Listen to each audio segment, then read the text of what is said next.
Hello, hello, hello. Welcome back. All right, let's this is the second hour of Burning Crowns. Let's get ready to do our next scene. That was a if long you don't one. mind me stepping in here. This is Swan Zydomir, who's been standing on the back wall the whole time, but we haven't noticed him because he's been standing in the darkness and he suddenly steps forward.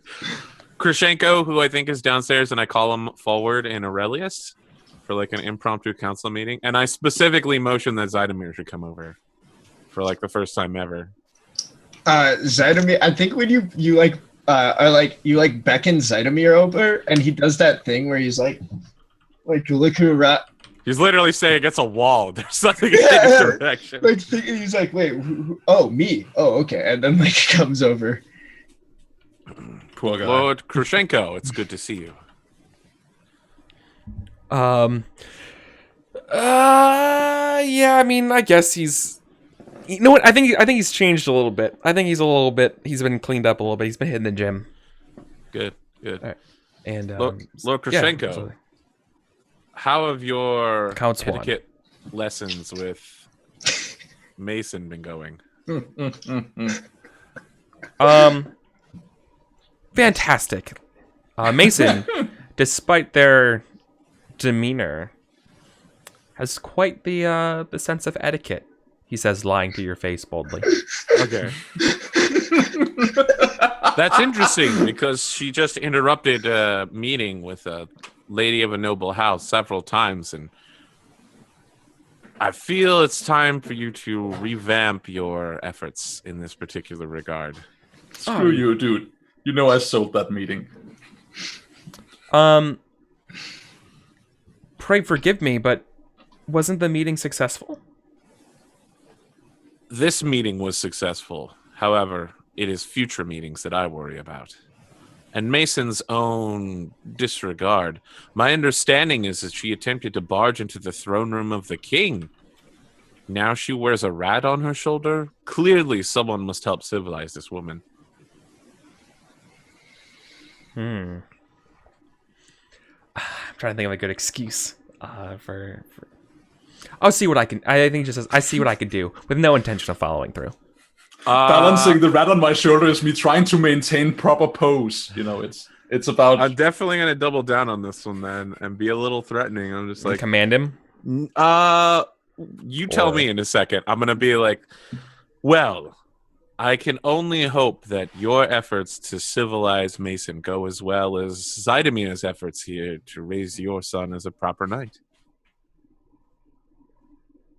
And I give Zydomir the I just start hazing the shit out of this kid if he doesn't immediately agree. Yeah. Oh yeah. No, he's totally. Oh yes, of course. I will double. You know what? I will double my efforts for you. Oh yeah, he hates his son. He doesn't give a shit. Yeah. Oh, I forgot about that. Oh, it's still the fucking knucklehead. It's a chuckle fuck. Yeah. He does not like his son. I like Einhard. I need him. Can I hire him? Can I have Einhard works for Zydomir now, friend. Am I commanding this guy? I feel like I might have just hurt my you're going to command. You're going to command him. That was a command. It's an op 2. Wonderful. Not difficult. What do I need to make this a routine test? Because I need a routine test. Yeah. Look at me game the system. Op 2 is not a routine test. I have a 2. 4 dice. I have a 2 and you need to throw 4 dice at it. No, 3. With 3, really? Right? Against a 2? Yeah. So one more die will help me out here, and I don't know, can I work persuasion? Yeah, I mean persuasion, yeah, absolutely. I have a 7 in persuasion. Does that give me 2 dice? Yes. All right. Well, I believe Zydomir. Let me double check, but I think Zydomir might have intimidation. It seems like he might be helping you here. I'm not trying to throw a ton of dice at this problem. Obviously, I could. It's your call. I'm just saying he does have. No, that's fine. I'm not going to doing. fork a million things on my part. I'm curious about how this turns out, but I'm not. I'm more curious what the failure condition of this is. I mean, I think the failure condition is that he continues to do whatever the hell it is he's not doing. That's not burning real, though. Yeah, I was about to say, nothing happens, rarely happens. Yeah. I mean, it's not that nothing happens. It's that I order him to do something and he doesn't do it. That's not nothing happening. That's setting a pattern. Okay. No, I have another one, but All right. Well, why don't Another you tell me about it? It's not him, but someone's embezzling funds. That somehow comes out of a command roll? Yep. I mean, now I want to fork a lot more stuff. Yeah, Well, that's fair. the game. That's fair. I'll take that help roll now. And court-wise, for sure. Your command. Basically, keeps him from you doing were his throwing job, which your would have command. detected Yeah, it. yeah. Your focus on getting him to command. He would totally do those sorts of things. But also, there's just been a lot of money going around, and now, yeah, he's unable to keep track of some of that stuff, and something is getting lost. All right. Oh, There it easy. is. Nothing's getting lost because there's a Nothing's- flourish there. So I push myself up from the table With an and air I'm horn. just like, I trust that we understand each other immensely on this regard. Mason's future well-being is extremely important to me, and if they wish to continue to operate at the highest levels of governance, they will need to be able to talk with someone for more than 5 minutes without threatening to have their head cut off. He's quickly, like fastidiously shaking his head, and it's like, your point is crystal clear. Your radiance. And Krushenko, I've been very pleased with the rest of your work, by the way, and I hope that the new vineyards are doing very well. Vineyards? Vineyards. Vineyard. I hope the new vineyards are doing quite well. I understand the harvest was fantastic. These pesky dogs, but I don't get the reference. Dogs in the vineyards. Ah, of course. Well, the best way to deal with dogs is to throw the Bible at them. which one?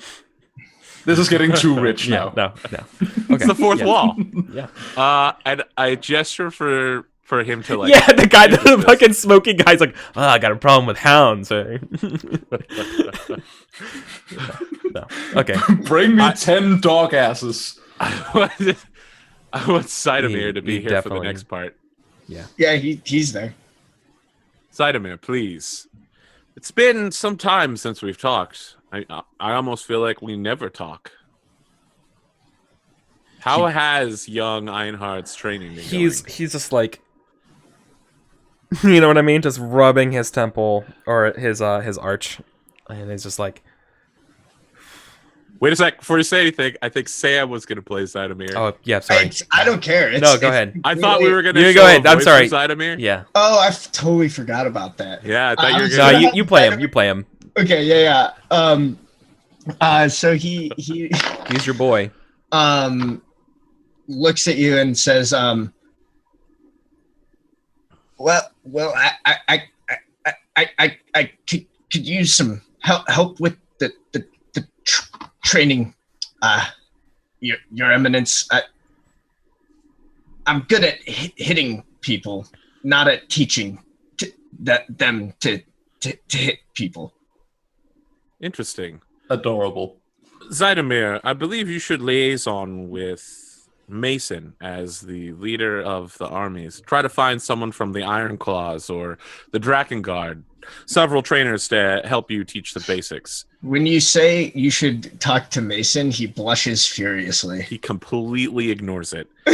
And then leaps into the next part 2 of my evil plan, which is, Zydomir, as the first knight of the Strong Wall, I understand that we both have a very similar problem. You're not getting any younger, and it's time for you to pass down that which is so important to all of us of the minor nobilities, your heritage. I feel it's very important that we find someone for you very soon. I've never asked, do you have an ongoing relationship with anyone? Or should I begin trying to set you up? My matchmaking services are fantastic. The king himself has been on my list. Yeah, Zidomir looks vastly uncomfortable. Like, even like being addressed in this situation was like already like making him like almost unable to speak.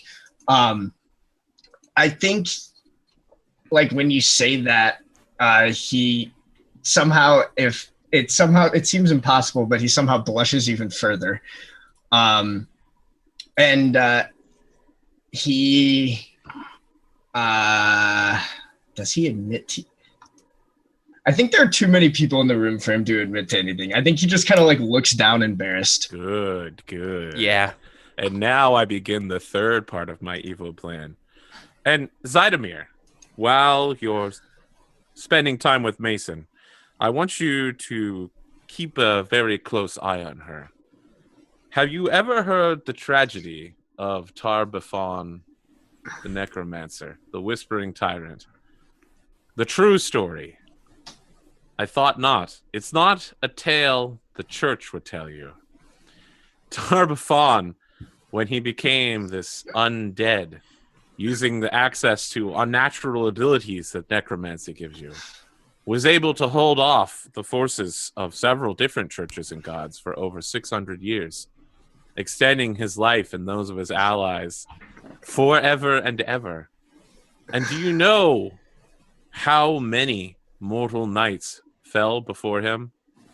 It was many. Many crusades were sent to aid and destroy his life.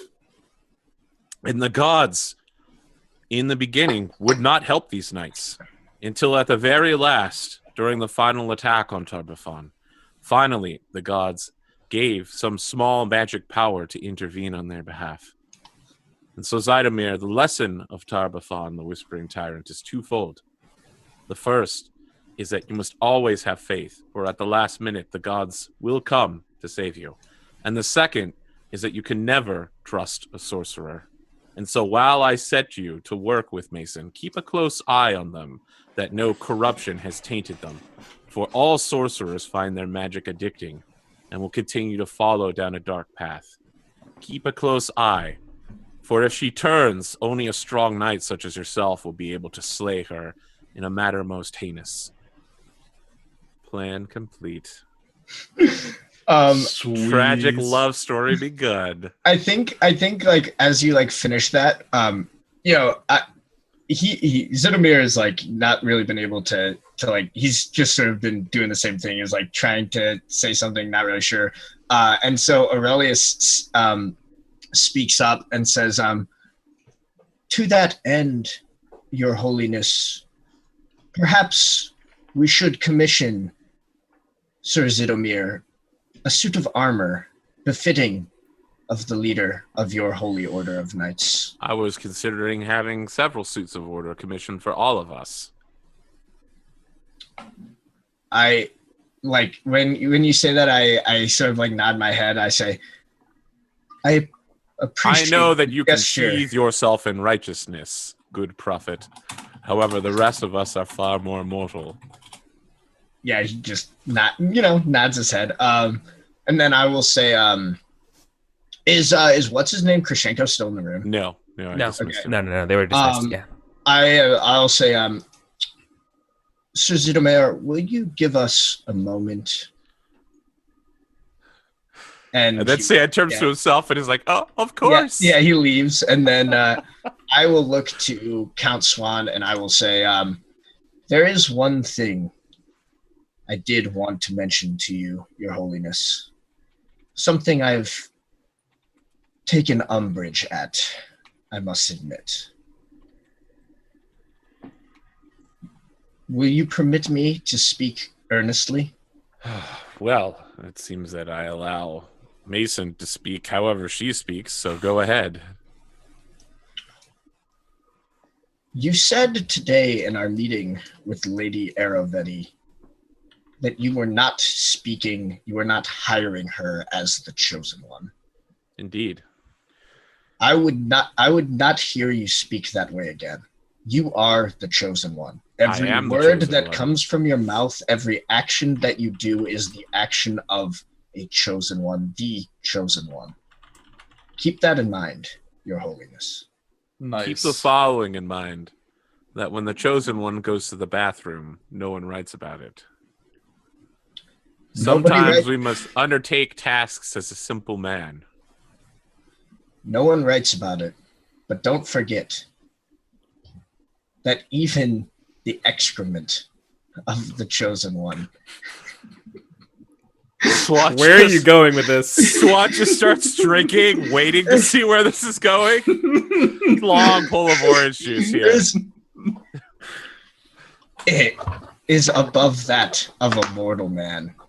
And forget not this, Count Swan. People are often judged more on the shit they produce than the good that they create. Well, that's terrible. I feel the exact opposite. People should be judged by what they create rather than what it is they produce, as you say. I wanted to chime in here and be like, no one writes about when the chosen one goes to the bathroom, and I was like, Sam, you have like this, you need to create new doctrine. Why not? Just an order of scribes who follow me around and watch me do everything. Yep. Well, welcome to the sweet life of Swan and Cody. But I think I do like. I would kind of like to put forward an intent here.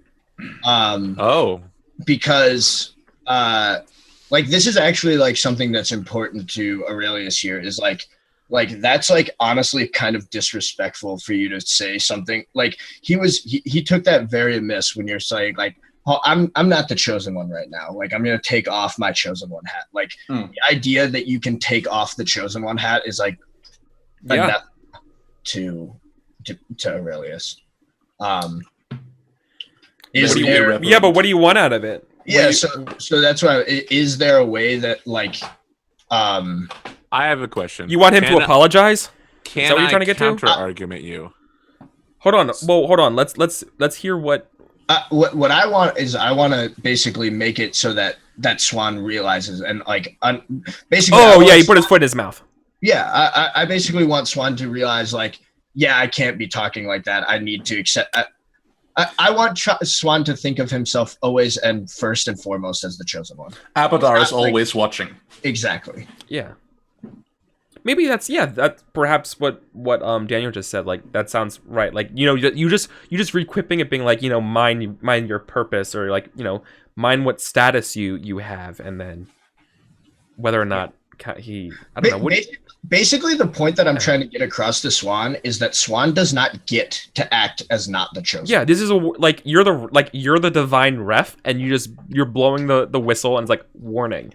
Yeah, right. Exactly. And I want to throw a counter argument back at you, and let's see if you might accept it. Swan wants you to recognize that some people don't care about the chosen one title and are uncomfortable with it, like Lady Iravetti, and are more concerned about matters of materialistic gain, which Abadar is totally about.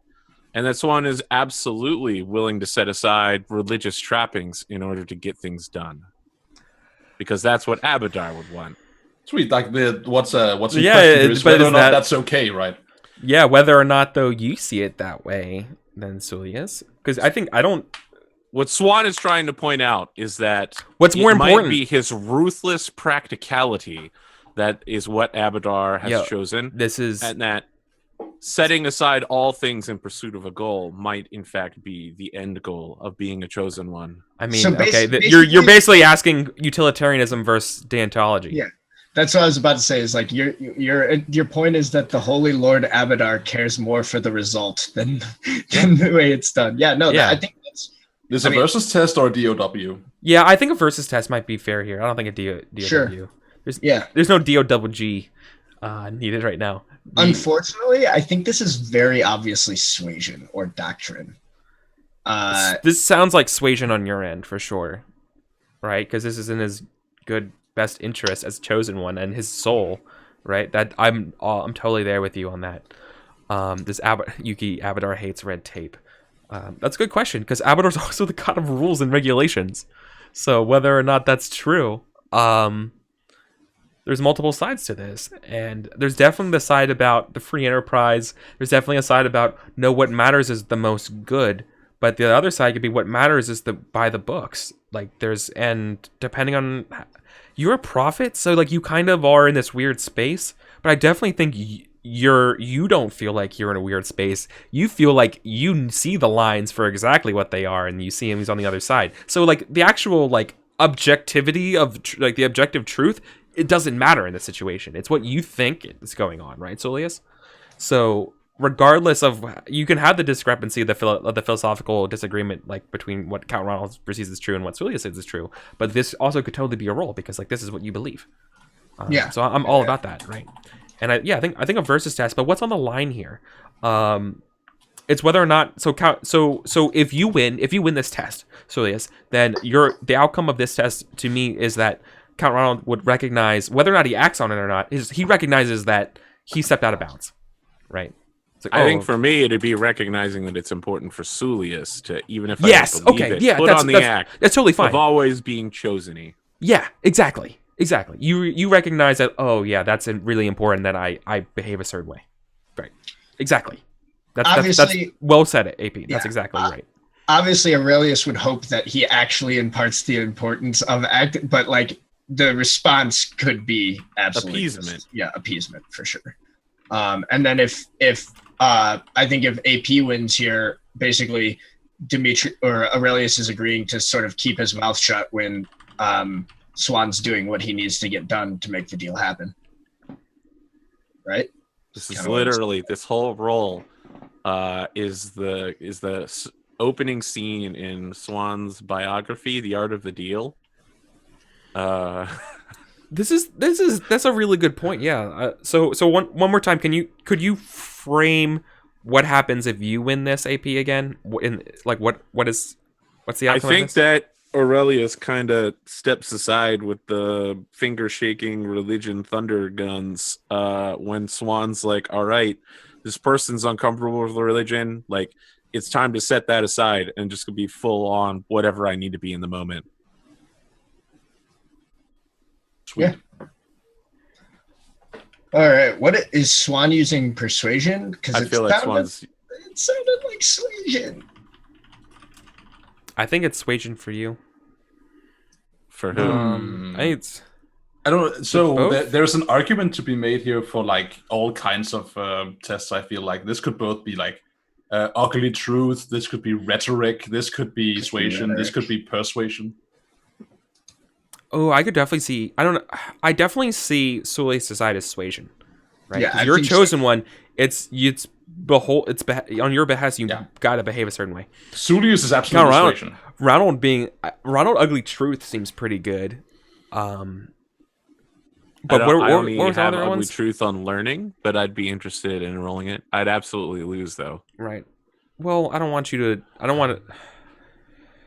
I mean, that's not like. How are you fictionally? What are you fictionally saying when Sulius? How about this? What is happening when? That's the answer to this question, right? What is happening when Sulius says, you're not behaving the right way, right? I mean, Swan has laid out his ruthless practicality so far. Yeah. I think. That's I know, been but his what do you counter-argument. do? What do you do in this? Right? Do you lay out an argument? Do you just scoff him off? Do you give him the hard truth? Like what do you say to this? Do you give him the cold shoulder? Just you don't even say anything to that?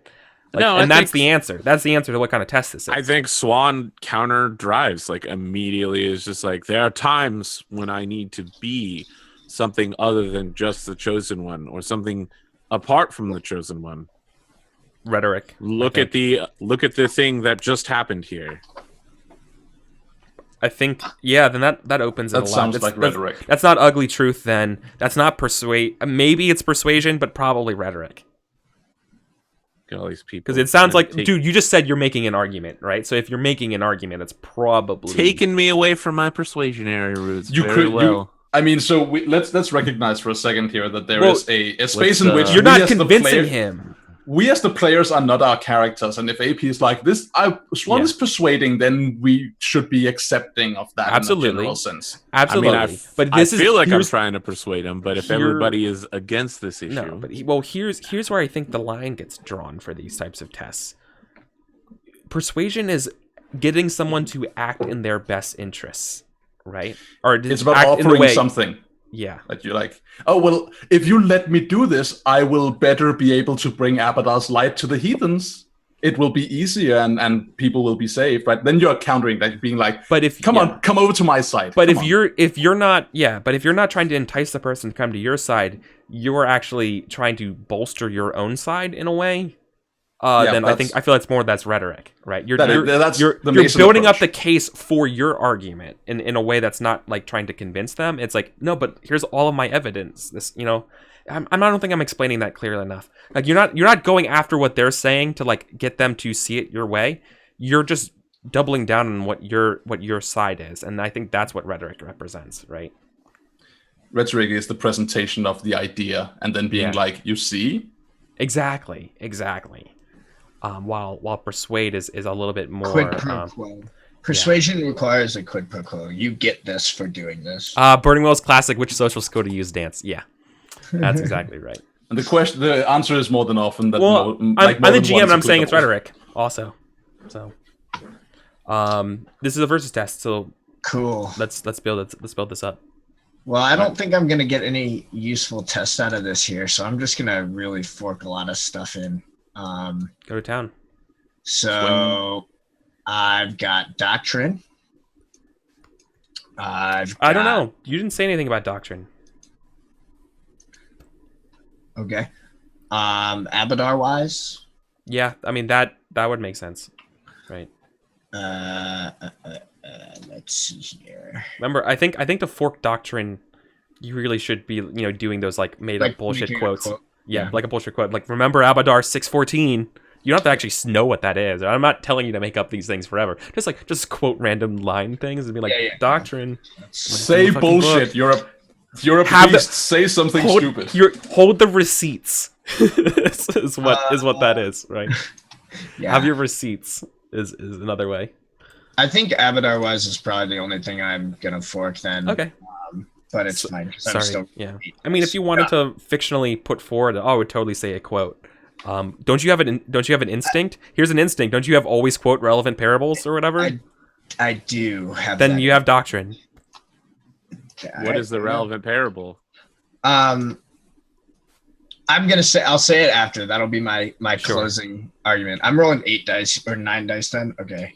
Boom. No Artha. Right. Base up 1. Right. 7 successes. Monsters.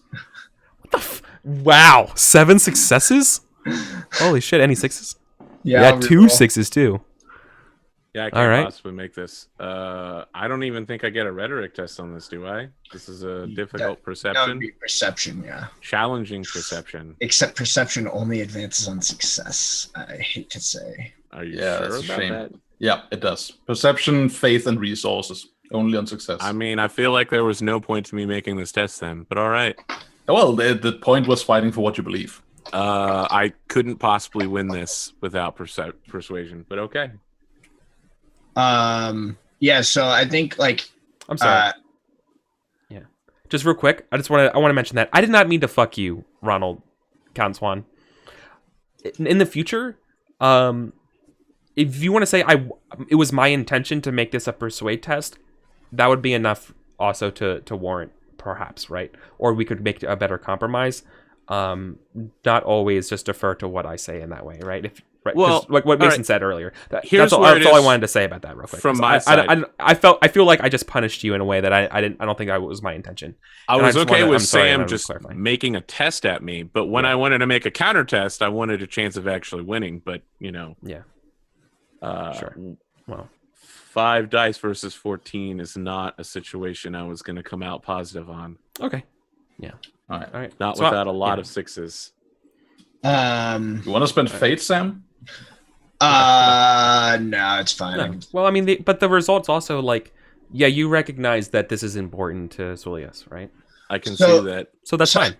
I think what Aurelius finishes with is he Count Swan makes his argument and he says the 7th book of Abadar's holy text tells us that the just man, the lawful man, presents himself as he is.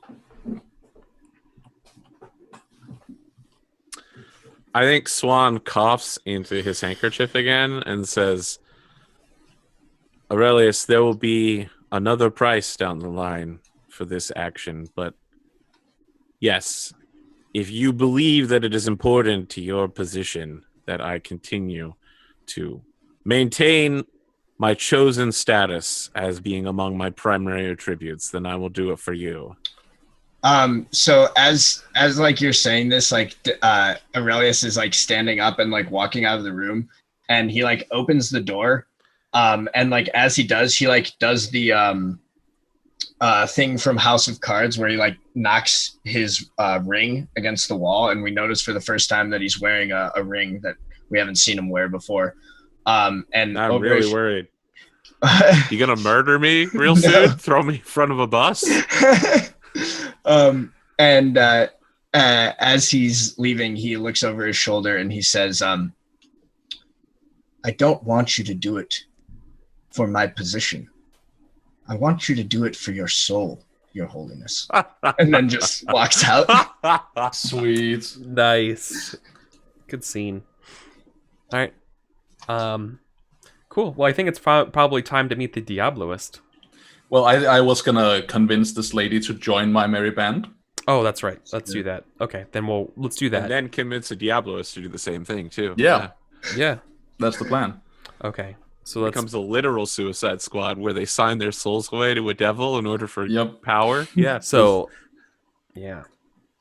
Basically, she just told me that story. Right, it's a good story. Right. Yeah. So she told you the story of how she and her friends got together at PAX and played the sword. What? Yeah. What?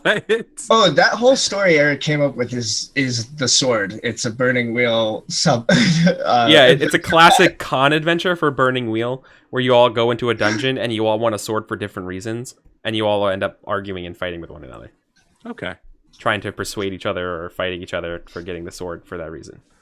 Well, good times. Yeah. All right. So as she finishes the story, like there's been some conversation. We've been drinking, just chit-chatting. And Mason says, I don't think it's coincidence that you emerged from that dungeon and no one else did. I assume now that you tell me what you've told me, that you're familiar with the powers that be in the world. Now more than ever. Mm. And the folly, the assumptions people make. I resent the notion that any power other than our own will should drive us to our destinations. But I have become aware of an evil lurking in the future of this realm. An evil that will drive civilization to its edge and will see the architects of the very dungeon that stole your companions and forced you down this path, a path where you had no choice, rise from their catacombs and inflict the same fate on all others. And I take a large swig of brandy and I slam the glass down. I'm like, and honestly, I don't much care for that. She laughs.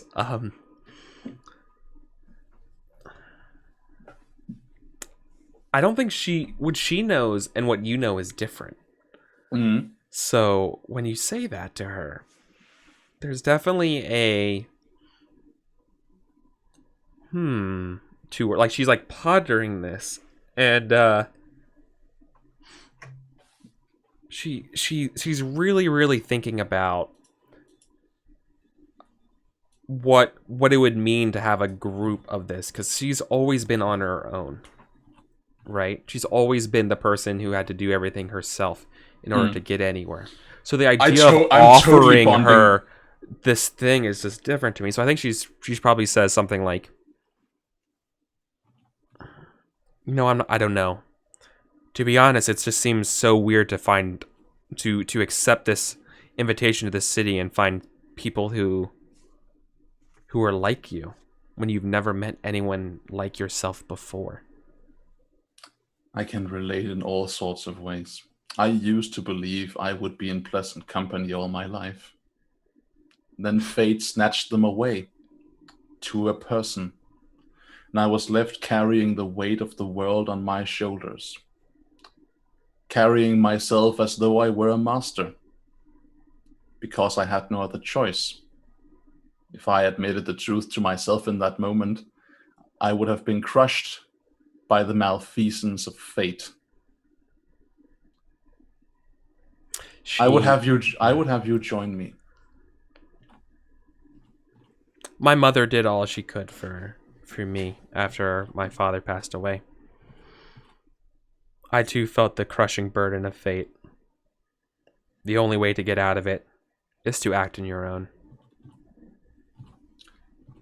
There are so many among us who would die in blissful ignorance. And blessed are they, truly. May they live in blissful ignorance, those who would accept their fate. But we who would deny it should die with our hearts at peace. There is nothing to be gained from striving this path alone.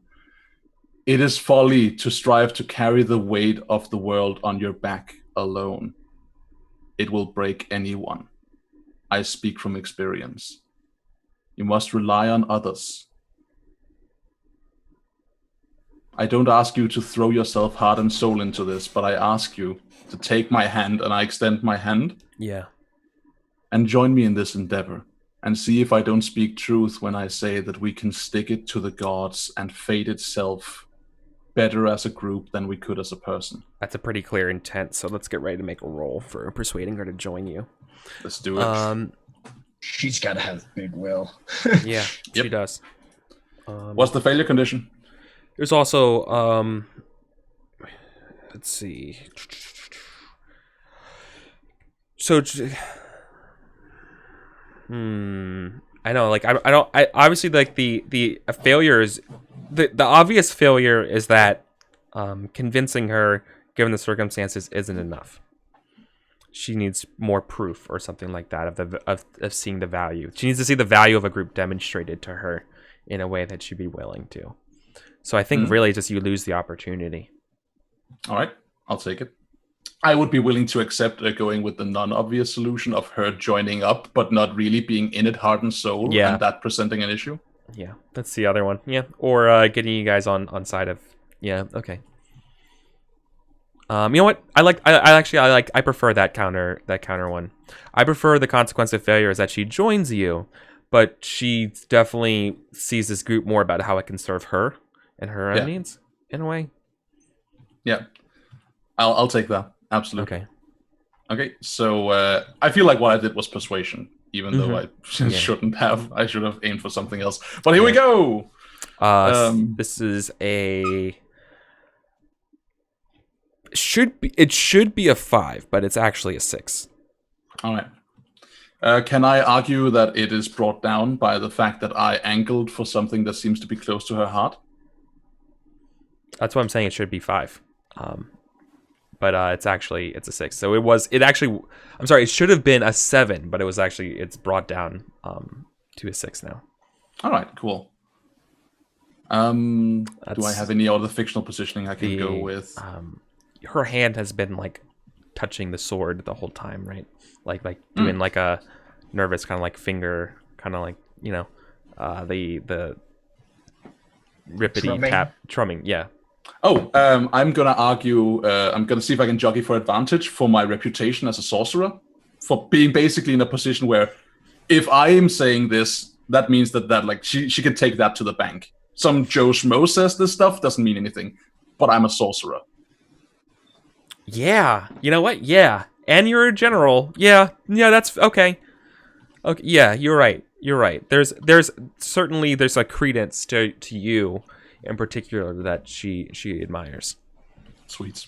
All right, I'll do it. That's a modifier of 1. I'll put 3 Arthur into this.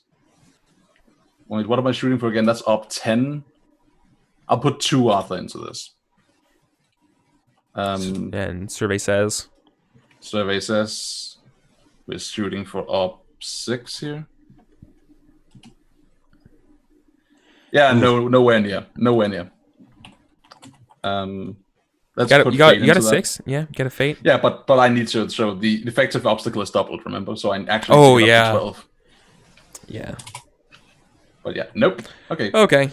Well, yeah. She accepts your hand, right? And she shakes it, and it says,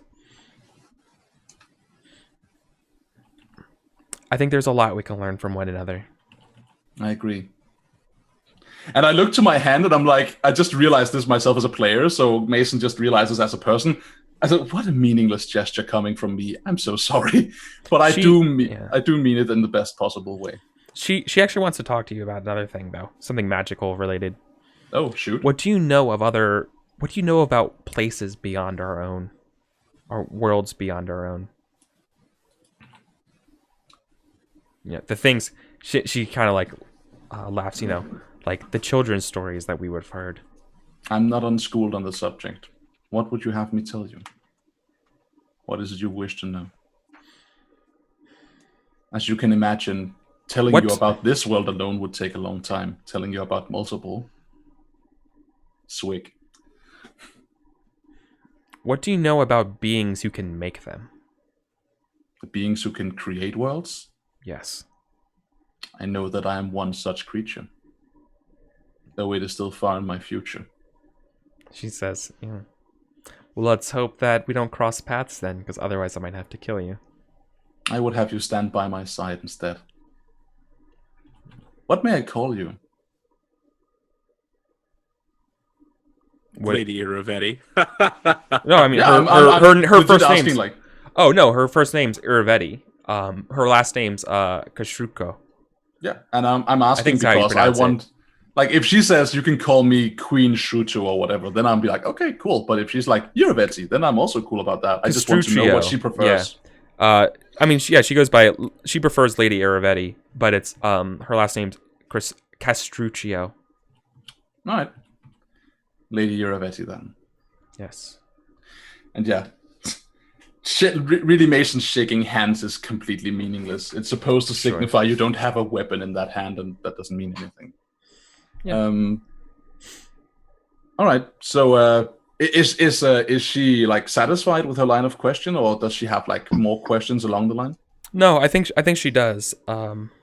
She says, "Well, what do you know of the world thousand breaths?" I don't know. What do I know, Eric? Do you have a particular wise or something that could help? I could roll an obscure history. Yeah, let's do an obscure history. All right, let's do it. Am I in a better position to do this because I recently siphoned through the library of the tower? Did I see anything there? Can I angle for advantage, or is this completely new? Die of Fate. Evens is yes. All right. No. Sweet. Actually, I think a die of fate is any roll but a 1 is a failure. I think it's if I roll a 1, then I get what I want. I hate to put it's it a 6. You. It's the other way around. It's a 6. It's a 6 gives you a. Okay. Yeah. Either way. No. All right. So I'm just gonna swing this perception test and see what's up. What's the obstacle I'm looking at? Yeah, it's 4, and the consequence of failure is I'm going to move. Okay. It's gonna have to be the Raven. I think it's gonna be the Raven. It's going to have the Raven's in trouble. We're not in trouble. He's making trouble. That's nice. What I should say. I dig it. All right. Nope. Yeah. There's a lot of 6s in there, though. Wow. 3 6s, yes. Oh, okay. You got, but the obstacle's doubled. Yeah. Ah, it was close. It's up 8. It's almost there. Yeah, almost there. Okay. Yep. So, yeah, unfortunately, the name... You don't recall anything other than the than just it's a fictional woodland realm, right? It's like a place of that's like where like witches would come from there and steal kids, kind of thing, right? All right. So that's what I relate to her. Yeah. Like, it is a strange realm of wicked creatures. they would come here to take children and worse. I was hoping you could tell me more than what I already knew. Okay. Did you now? Well, I mean, perhaps. Perhaps working together we shall uncover more. Indeed. Now tell me, what keeps you up at night? I feel like you know a lot more about what I care about than what you care about. If we're to be partners in this group of 2. The weight, so Mason like thinks about what actually keeps them up at night, and she's they say the weight of the knowledge of the truth of those that would lead this country, the crushing burden of 1,000 of my predecessors, and dead dragons. Dragons. That's what keeps me up at night, is Yeah. what Mason said. I'm deliberately being obfuscating and annoyingly mysterious. Yeah. Because that's my fucking shtick. So, hi, welcome to the Mason Club. Well, I think the hour is getting late. It was nice talking to you, Mason. Likewise.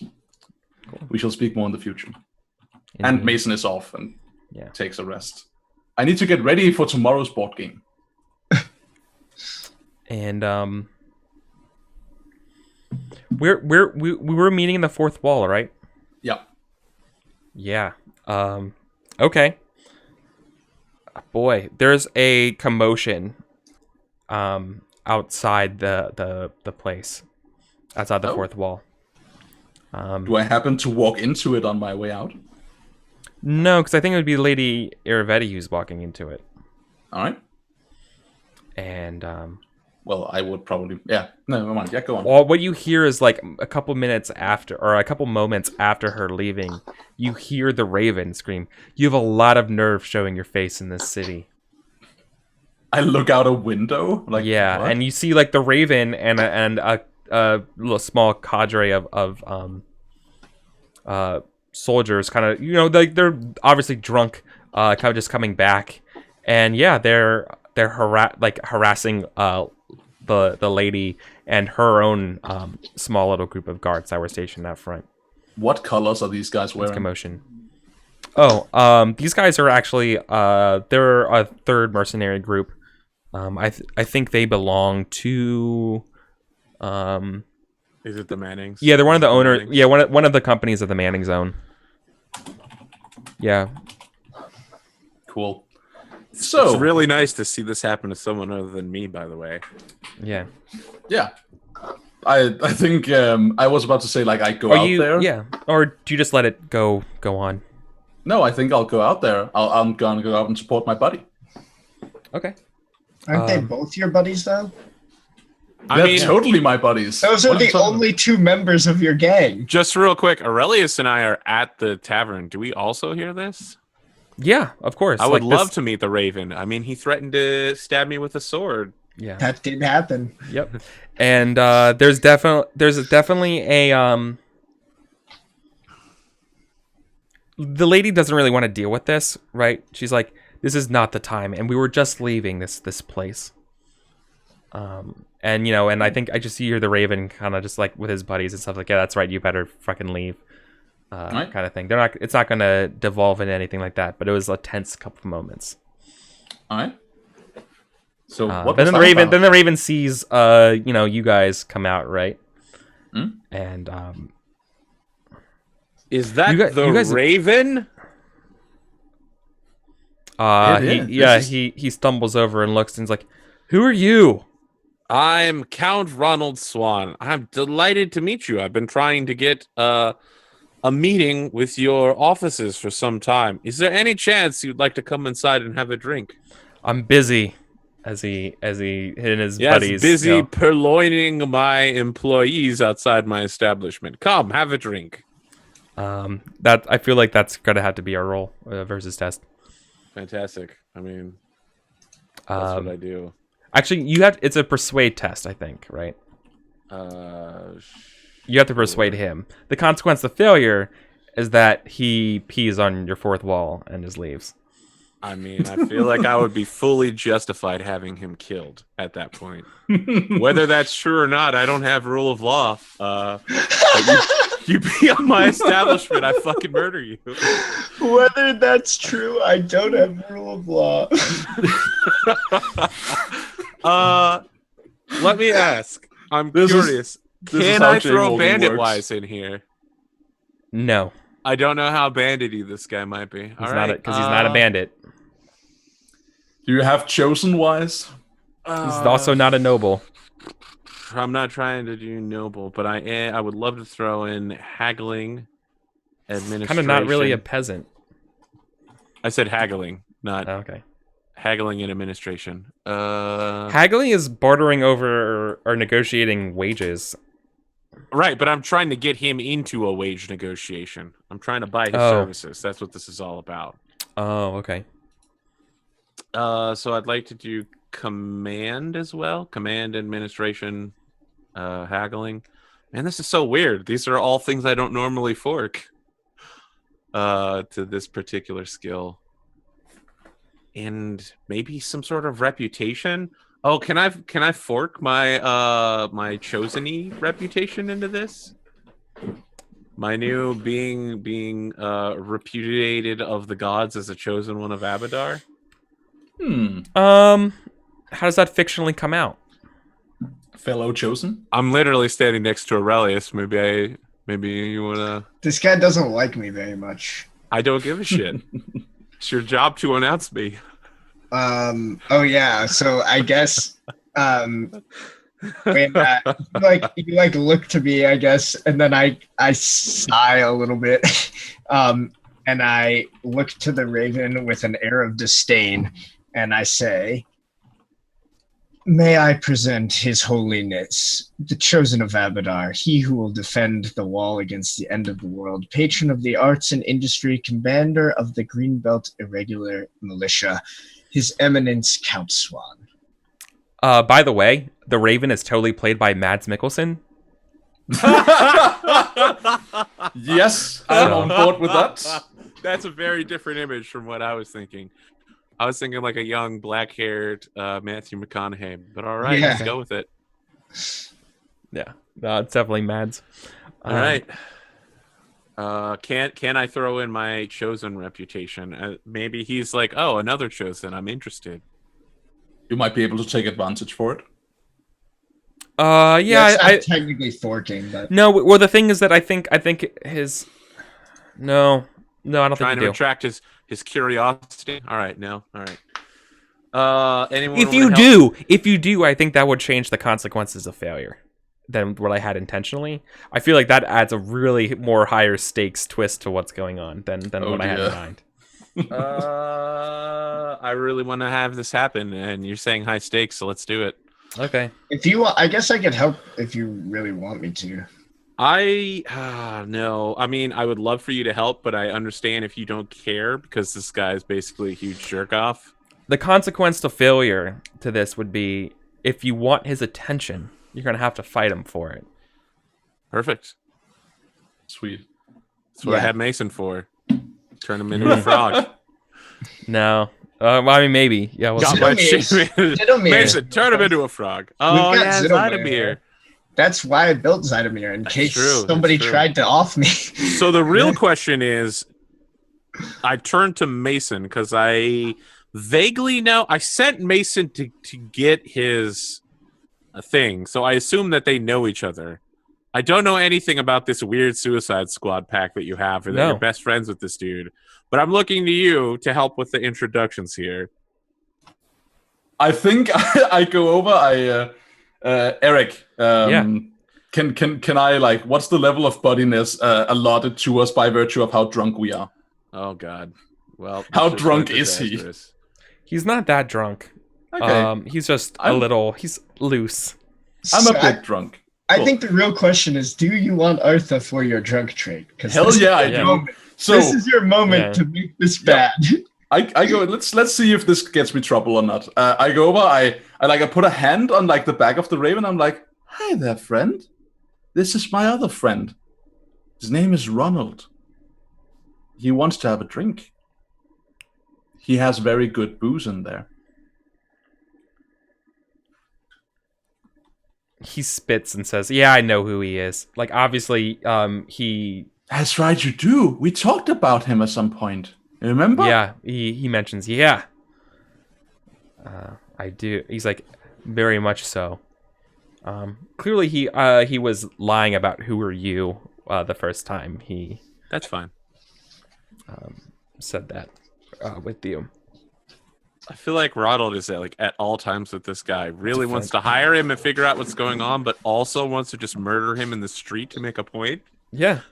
Without even knowing that he's the chosen one of Rovagug. Now's not the time for business.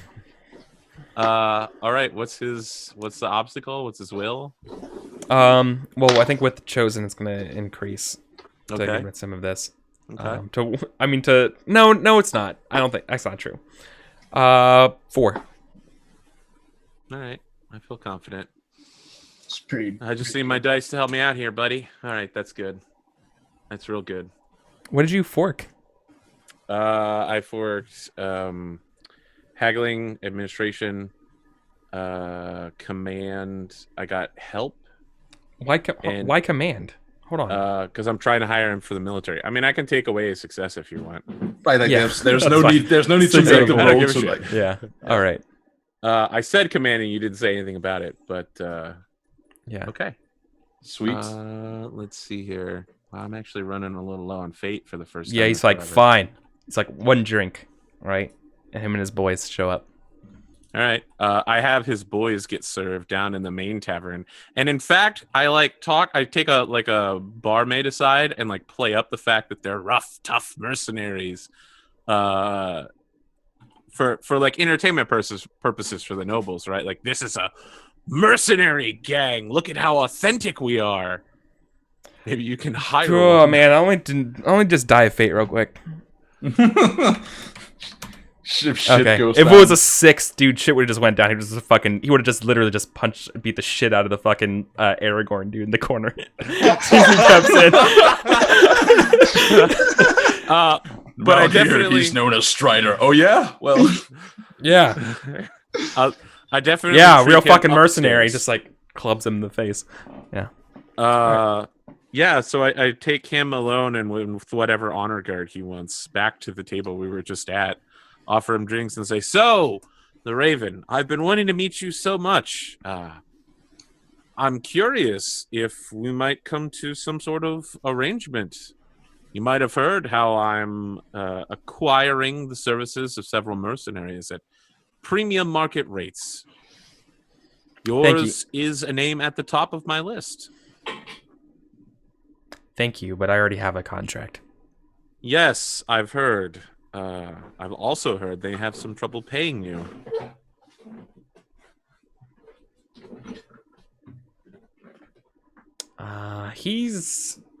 I'm trying to think of a slanderous rumor about you. I think he's gonna be pretty lewd and be just like, I heard the queen doesn't like you because your dick's too small. I think Ronald broke up does with you. laugh about that. It's okay. There's- You have a wizard friend? They can fix that for you, right? Oh, good sir. If there was anything, the dick size indeed did make us break up, but only because it was too large. I hate roleplay. you're like this. both such fucking guys. Yes, I am in fact a adult male. Thank Stop being fucking guys. It's rude and it's lewd. you. I stare at the Raven. I'm just like, I have never heard that a wizard can help you get your staff up. Is this a problem you've had before? Personal experience? I just assume wizards can do everything. Damn right. I shake my head like, this is nope. The only no. thing I can't do, I can't make a trained monkey dance for me. And I look pointedly at Swan. I look pointedly at the Raven. Oh yeah. So How does 10 he times like your, downs his drink. All right, 10 make times your, your current market make rate? your point. And he like. I when you have say a that- lot of killing to do, of magical, horrible beasts in the middle of a godforsaken forest, and I could definitely use people who like disemboweling things. You're saying this while he's like drinking his drink. He's like that thing, and it doesn't faze him. He's like, I don't care about that. What do you care When he about? puts it down. The Raven.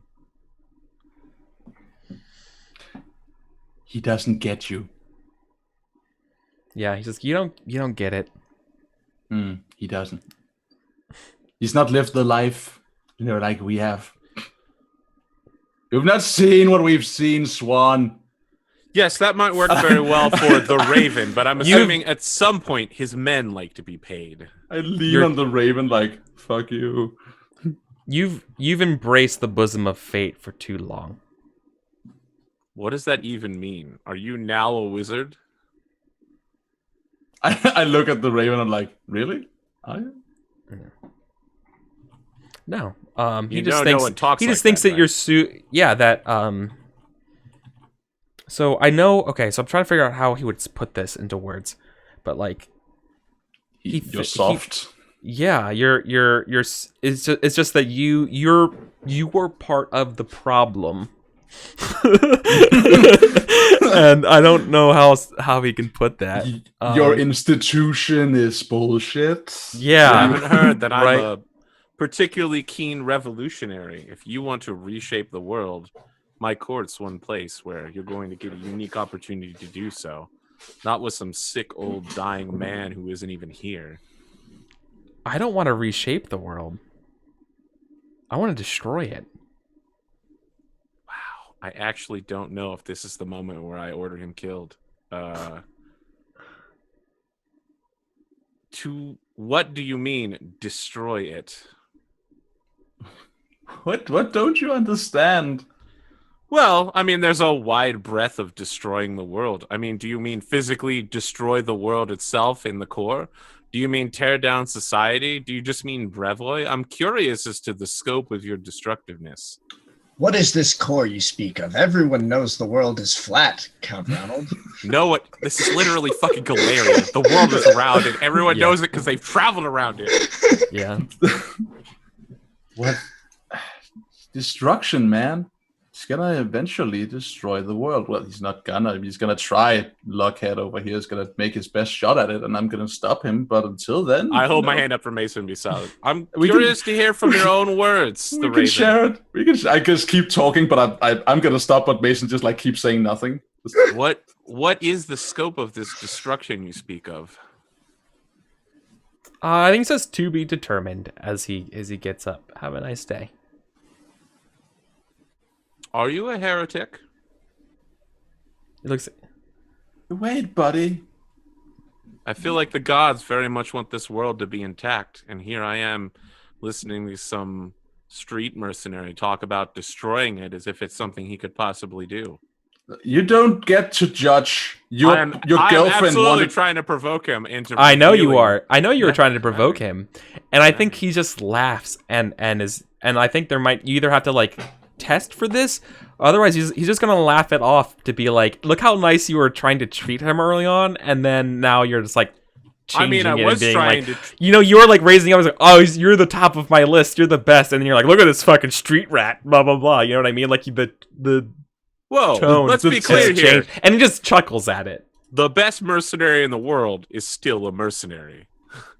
Yeah, the best kind of soldier. Yeah. So I want to like Mason just like interject like a short comment when you say like that about destroying the world. I'm like, hey, you don't get to judge what your girlfriend considered. Yeah. There are things in this world that you can't buy. And there are things in this world that you can't even own. I don't think you're the type of person who really gets that. Who truly gets that. There are things in this world that you cannot solve by sticking them with a sword. I think you do not get that. True. Doesn't mean I'm not going to try. That's what he says. We'll be in touch. That's what he says as he leaves. Thanks for the drink. As he's leaving, I want to like look to Swan. Like, is Swan done talking to this guy? I mean, I felt like I was getting a roll at some point to Oh. get him to overstep his bounds and reveal some secret. Yeah, plots we're or gonna something. goad him. We're gonna goad him. Yeah, Yes. into his plots. I mean, I feel like I have goaded him. I think Yeah. I might have helped as well. I will accept that help. I don't know I feel what like the fuck Daniel's doing, but I don't know. Like either I am fictionally breaking down his barriers by being a rogue element in the scene, or I'm totally obstructing you. Like I'll leave that at Eric. Like, what is actually happening here? Because Mason doesn't have an intent in this scene other than like being buddies and drunk. Yeah. I'm wondering what. There's no like specific like insight skill, so like it's just with another social skill. I think You like insight in a certain way. Yeah, I think it was like maybe persuasion based on the way he did it. Yeah. Maybe. Yeah. If anything, then it would be he will defend. He defends with ugly truth or something. are we versus testing then? Yeah. To get Okay, him. what Let's what do does it. he want? To deliver me a vile insult, which leaves me stunned. No, I think I'm gonna fight with the same consequence. Is that if you want me to work with him, then you're going to have to fight him to first blood. Sweet. Oh, curious. Okay, all right. Let's see here. Based on all the kind of stuff I said before. I believe I'm helping with oratory, unless somebody else disagrees with that. Cool. You know what? think I'll that's just fine. go with persuasion with just the one help. I don't really feel like I work towards any other thing. If only I He's had doing intimidation. persuasion, intimidation, ugly truth. He's got some stuff. He's got a lot of social skills for a mercenary brawler. That's all I gotta say. Yep. He's a captain, remember? Oh, I want to make something before this escalates. If it does, like Zidomir is definitely not gonna let this guy touch Swan, right? So like if there's a point where this guy Okay. like makes a move towards Swan, I just want to like that there would be a response. Just so you know, Eric. All right, you win. No, so you get him, right? To be like the disappearance of the Rogarvians leaves Brevoy in a very peculiar situation. What better chance in this situation than to wipe the slate clean? By slate, I assume you mean the nobility. There's so much bad air. Yeah, I immediately order Zydomir to kill this man. I want to step in. Like I'm that- like, wait, No, stop. literally no shits. Ronald's just like, what you speak of is literally treason. Zydomir, kill him. Stop, everyone. He's literally Stop. like, I'm going to destroy the noble hierarchy. And I'm like, that's great. Your populist movement gone. Goodbye. Yeah, I mean, so like, just so that Mason knows what she's responding to, Zidomir puts his helmet on and unslings his axe. Yeah, I go over like both hands extended. I'm like, no, wait, Sidomir, chill. Like, this doesn't have to come to blows because I don't want either of you to die. So please stop. I mean, Ronald is withdrawing his sword, and it's the first time he's drawn I the think- chosen one of Abadar's sword, so the special seal breaks. All right. Oh no! I don't know Feel if you can. I don't know. I don't think you can persuade him when this is escalated to violence. I don't want to persuade him of anything. Oh, Mason, right? Yeah, I mean, it's murder time. It's murder Sam, time. tell Murder me this dude. that what does Sidomir do? Wow, this is really tough. I need to look because I'm pretty I sure. think this will probably just be a bloody versus. Well, I think really quick. I need to check something because I'm pretty sure that Zidomir has two very severely conflicting beliefs going on right now. Yeah. Remember Ronald's words earlier. Right, because Trust not he the believes, sorcerer. he believes that Demetrius is a righteous man and that Swan is the chosen and therefore must be listened to. He's directly obligated to follow orders, but he's also completely besotted with Mason. Man. I think like if you want the dice to rule it, I will totally roll for it. Yeah, so I think he says no, it's just I've got it. I think he draws his sword and he says that's rich coming from you as he he grabs that sword and Rich. So Zittermeyer has a instinct to always obey his liege lord. So he is going to, there's just no stopping him. He's just moving forward instinctually. You know what we never talked about? Sir Zidimir looks up to the House Sertova, and now that you're no longer House Sertova, he still serves you. Which is pretty interesting. We should talk. Yeah, but anyways, yeah, okay, yeah, all right. So it's gonna be Sir Zidimir versus the Raven. Mm-hmm. I'm in the middle of the fucking fourth wall, on the second floor too. Like I'm hoping the head gets chopped off and lands on a table downstairs, but. So just to illustrate, because I don't think we've seen Zittomir fight before. It's not pretty. It's real. If you've ever seen like reenactments of what they think knights actually might have looked like fighting, that's kind of what I'm imagining. Where it's he's throwing punches and it was martial arts. It was literally martial arts. We're not getting into the fight. The actual fight mechanics. Yeah. But it is. It's. I mean, that's what you did with armor, right? You jujitsu'd people down until you got a dagger through the eye thing. Right. That's what you did. Everything was just punching and just wrestling down and then killing with a short weapon because it's impossible to kill someone with a sword with that much armor. Yeah, and also he's hollering and shouting he's very much trying to. Well, yeah, we're not wearing metal plate armor, right? No, it's chill space, right? I'm wearing leather. We're wearing chill. We're just wearing our Gamesons. Zittomir, you described Zittomir having his helmet too. Yeah. Okay, that's so fine. Before we start calculating dice pools for fighting, Mason totally wants to try to break up this fight. I want both parties to shut up and put up and leave. It's Raven leaves. You guys stop doing your childish thing. Stop it. So you're you're just gonna shout for everyone to just fucking get out of here. Stop. Enough of this. You literally do that enough kind of thing, right? Exactly. Okay. That's exactly what I do. All right. I've got a good suggestion for a negative consequence if you fail. Shoot.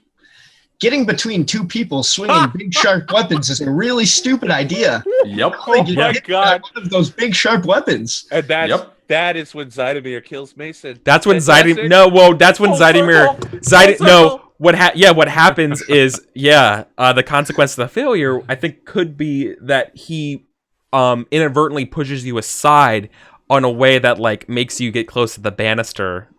Over the ledge to the second floor. Yes, I'm. So all about that. I would be willing to force you into doing an agility test or something, right? To yeah. Right. So speed roll. Yeah. So I think that's when that could be the failure to this. I'm all about that. So is it enough for me to shout at these people? Or do I need to go can I break through to these lunks, or do I need to do something through non-magically? Yeah, of course. You could get in the middle and just be enough! You could do that. That's totally something that could happen. Sure, yeah. Drunken rage, here we go. Yeah. I'm totally about that. So, I want to make them stop doing what they do. Yeah. And there is, I'm just shouting and being angry and telling them to fuck off and stop being idiots. And I think I'm using Intimidate. That's, and I'm just trying to shout at them until they stop. I could see it being a number of things, but Intimidate, Conspicuous. I think your first choice of Intimidate sounds pretty good. Right. Cool. So, is an ob the average of the group? Right. The average in the group. Do you round down? So it's 4? Yeah. Zittomir's at 4. So it's 4. All right. Let's see. Are you still learning Intimidate? Yep. All right, fantastic.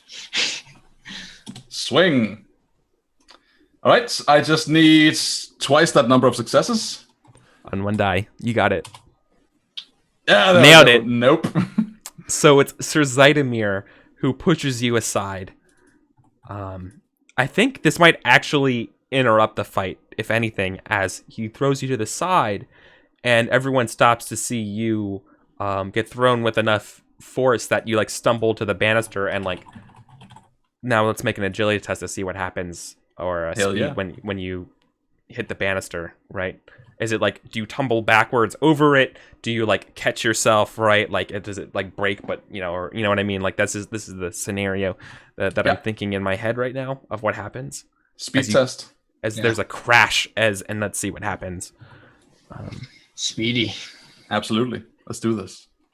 What am I rolling against? What's the op? Is it speed? What's the what would be the obstacle of avoiding tumbling off the fucking ledge of a second floor balcony? 3. It's something people does regularly, so like between 1 and 3. Yeah, 3. Okay, I mean, you got pushed by someone with power 6. Yeah, this is not just tripping. Yeah, like he literally like he's trying to help you. Thrown against balconies. Look at that though. Happens? Holy shit! Wow. Okay. So this is perfect. So what happens is you crash and then you're like dangling like off the edge of the balcony, right? Yeah. Like your hands on the thing as it breaks, but you're able to like grab yourself. That immediately stops the fight from going on, right? Or does it? No, because you failed, right? Yeah. No, You succeeded. I succeeded at not falling to my death. Yeah, but, he succeeded in not falling fictionally, to his death, but he failed at the role he wanted to succeed at. Eric established in the fiction that me being careening towards the edge stopped the fight. Like at least for a moment, as there's a crash, and it's like, oh crap, right? Yeah, and I definitely give like a surprised yelp, right? As I'm like, whoa! And, yeah. I mean, Ronald's still going in there. All right. I don't give a shit if Mason goes over at this point. They're drunk. They'll be flexible, So I call for help. I'm like, hey, help! Try pull myself up. Aurelius, deal with it. What do you?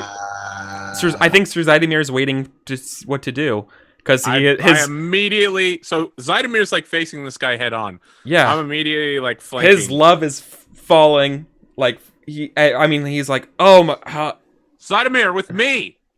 I think it's more interesting for Zidamir to go for Mason here. Okay.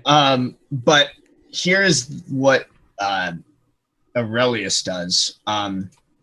Because I actually do have a belief that comes in here, which is my faith belief about specifically the thing about how I must do all I can with my own hands before beseeching the Lord for help. But I tried already. I could not get through to this guy. So as far as Aurelius is concerned, that means that this is where he must beseech the Lord for help. So I am going to try to call on a miracle to subdue this the raven. So it's the miracle in question is hindrance, and it's an ob4 miracle, which basically allows me to take the strength from his muscles. I can read the exact description 1 second. It is when the enemies of the faith rush forward in great mass to overwhelm the faithful, God may raise his hand against them and cause them to stumble, fall, or cower. This prayer momentarily immobilizes its targets. Their limbs become leaden, their muscles flaccid. The effect lasts for actions equal to half the priest's faith exponent. So basically, I just want this guy to fall to his knees so that Count Swan can put his sword through him. Yeah. So fictionally, what's going on? So Zidamir is going to help Mason. Yeah, and while all of this has been happening, Aurelius has begun a litany. It's like something like, "Please, Lord, I have tried to bring this man back into your light. Now, we must make certain that he does not strike down your chosen instrument." That's a pretty long prayer. That's 1 or 2 actions. Apparently everybody stopped to go look at Mason, so... Including Sulius. I mean, it's not like everyone stopped and went over to the balcony. It's like, but that obviously they were, everyone, it drew everyone's attention for a moment, right? Is that fair? I mean, you can tell me how long. Like, I sort of was. I was trying. I mean, it's completely up to you. If I don't have time to make the faith test, I don't have time. But well, I think there needs to be a test to see if you have time or not, right? That's right. That's what I'm trying to get to. What we could do is we could like because make otherwise, an initial... like the Raven's gonna just basically like try to like get himself out of here, right? If not, we go for Swan, right? Oh, Swan's coming for him, even with. We could just make a. Go on. So here's what I would say is the question: is if this guy's trying to fight Swan. Because if this guy's trying to fight Swan, then like the roll for the hindrance kind of covers that in one roll, right? It's like we're sure. The intent is this guy's unable to stab Count Swan and drops to his knees. And like if I fail, either I didn't get the prayer off or what have you. But if this guy's just trying to get out, then I think it's a little bit different. Because, no, I think he's genuinely coming for Swan. Right. Okay. So I think it's still your call, but I think then it should be that. I mean, I think it might just be simpler to just align it into one roll where we see if I get the intent of stopping this guy. Yeah. Okay. Let's do that then. That sounds fair. Alrighty. I will say the obstacle is one higher because he's a chosen one of another god. Good. That seems very reasonable. So this is a good time to mention to the audience that the stick that I've been carrying around is not just for show. It is in fact the holy instrument, the staff of the prophet Jezreel. And so that gives me an extra die. Are you sure his name's not Jezreel? That sounds more holy. Throw the bones. Let's see what's up. And I'm also going to spend all 3 of my Artha. Don't stop believing, my friend. Oh, it should be ob 5 though. Yeah. So it still matches. Okay. So you hinder him. Yeah. So if I means he can't take actions for 5 rounds. Swan would love to cut his head off. So I would love to interject. Aren't you hanging on the side of a balcony with Zytomir carrying you? Yeah. Just to throw out like what this looks like, I think. So like, we're like all in the, we're in this dark bar, and he draws his sword, and we see him like charging towards Swan, and then as if sprouting like vines, these chains just like emerge from the ground and wrap around him and just like bind him, and so he's like bound and on his knees in front of Count Swan. That's so cool. Swan totally is cutting his head off. He's gonna call, and he calls you a coward. You wouldn't fight him. His muscles can't move, can't talk. He can't talk. I'm gonna. I mean, try and right? interject His here. muscles go flaccid, right? He just like. Oh. It just means that he's immobilized. Yeah, I didn't imagine he's mobilized, like his hands and things are down. I don't give a shit. Yeah, he's calling you a coward. Yeah. All right. Then you kill him. Then you kill him. Yeah. But yeah. As I said, I would like to interject. Oh, okay. How? How? The only way I can that is non-physical. It's of a course. screaming no. No. Don't do it. Oh, is this where the magic comes? This is where the magic happens. Yeah, Can you cast magic from a balcony? Yes, absolutely, I can.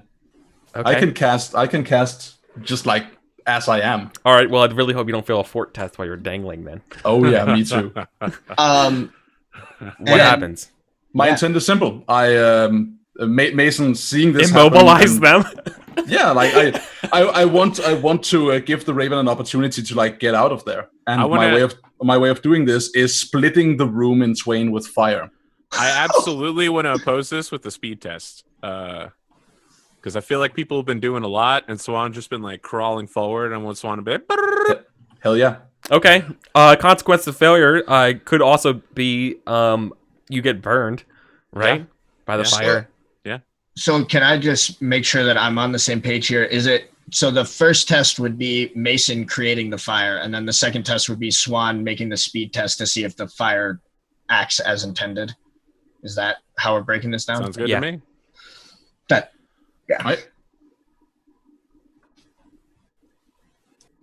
And Let's swing this. Suddenly, Need to- Mason explodes and becomes a butterfly made out of fire. No one really knows why they chose to take that action that day.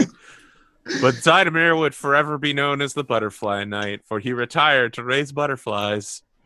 I am going to put. I'm just gonna roll it as it is. I'm of course gonna fork everything appropriate.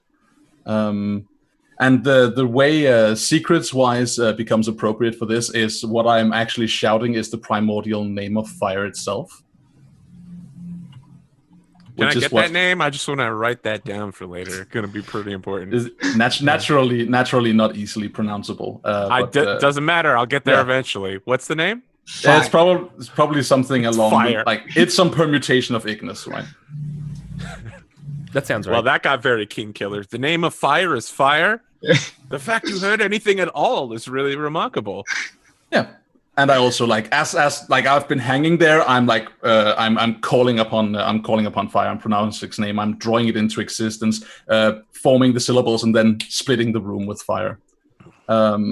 So now I hate to be mean, but is it more difficult to cast magic while dangling from a balcony, or it might be? That's up to Eric. I am not I'm not required to. I'm not physical in any way. I imagine. Yeah, I feel like cat. I don't. So I would not say it is because it's vocal, right? Yeah. Casting a spell is vocal for this. Yeah. I think this is also interesting because this is the first time we've ever seen Mason casting in a not like I'm going to go as slow and carefully as I possibly can and really take my time and yeah. Yep. So let's apply the appropriate modifiers and we'll roll against op. Oh god. Jesus Christ, guys, what the fuck? There it is. Okay, cool. This is the first really big conflict we've had inter-party, by the way, for a really long time. So Raven. Let me look at the fire shit. What spell is this? This is Fire Fan. Yep, Fire Fan, Ob 3. Right? Nope, that's a failure, but let's spend some fate. Nice. There we go, success. Just got it. Yeah. So I mutter something under my breath as Zidamir is grabbing my hands. Maybe there's a clip of him squinting, being like, "What's she doing?" And then Mason's eyes light up in this burning amber, and the air around us swirl and grow very warm, and there's this scent of burning wood. And then they yell aloud the primordial name of fire, drawing it into existence, and the air alights, turning into molten flame, coruscating through the room, splitting the raven off from the others. But let's see what's up with Swan. We would like to get there before that. Yep. This is okay. If this works, that would be so epic. Just jumping over the fire. Let's see what happens. So this is your speed versus his speed. This is, you could do that. You could also just roll against an obstacle of what I rolled on my sorcery test. Oh, that works too. That actually would make more sense. Okay, I'm going to spend 2 persona on this. Through the fire and flames. Well, let's talk. Hold on. Let's talk consequence, right? What does failure look like? Does he just get burned and still make it? Is he unable to get there because he stops in front of the fire? Yeah, I think the consequence would be you leap into my fire fan. No, I think the consequence is that the fire cuts you off, and then I feel like you're the choice of going through the fire or not to do it. Being burned in order to kill this heretic, treasonous heretic. I really like the idea that Swan is able to, if Swan wants, he can just burn himself in order to kill this guy. That's pretty. I mean, we'll see if that's what comes about. No 6s at all. Okay. I absolutely choose to continue down the path to kill this guy if it requires me getting burned. So there's a freaking line of fire splitting off. No hesitation. No hesitation. Right through the fire. All right. Give me a second here. This is gonna. That's really power hurt. And stuff, right? This is factored based on the will of the sorcerer. It's not good for you. It's gonna be really bad for you. You take a B6 wound. That's not good. A B6? Yep, Two B6. wound dice. I don't know what that means. It's a MIDI wound. Yeah, so that means that every time you roll, you're going to subtract 2 of your dice. That's fine. Now, I don't does have that to- that doesn't cause you to drop your sword or anything, does it? No way. Hold on. There is actually one case in which it might, is what is your sword skill at? Because See, part of me feels like this requires a steel test in a way. Like, Well, I don't know. Like, how can you convince yourself to go through fire? There's absolutely a steel test here. He takes more than a light wound of damage. He needs to roll steel, okay. and yeah. But let's also just before we get too far is like you can't roll your sword skill because you have you can't if you have wound dice. Right, but I have the magic sword. And second, do I need to roll sword skill to stab someone who isn't moving? Oh, that's also valid. Yeah. Okay. I didn't think I'd have to make a sword skill to fight him when he wasn't moving. All right, I'm making You're making a skill test of some kind? your op is increased by 1. What is my ob? You don't have an op, you just roll, but whatever you roll, we add 1 to like the duration that you have to wait for. All right, he's good. All right, what's your hesitation? Well, first I'm gonna 10 minus will, right? Fate in there. It's already automatically open-ended. Is it? Oh, it is. Yeah. Cool. So I can throw 1 in to bump one of the failures, right? Yeah. Mm-hmm. So it's so it's 3. Got a fate. My hesitation is 5, and I have 3 successes.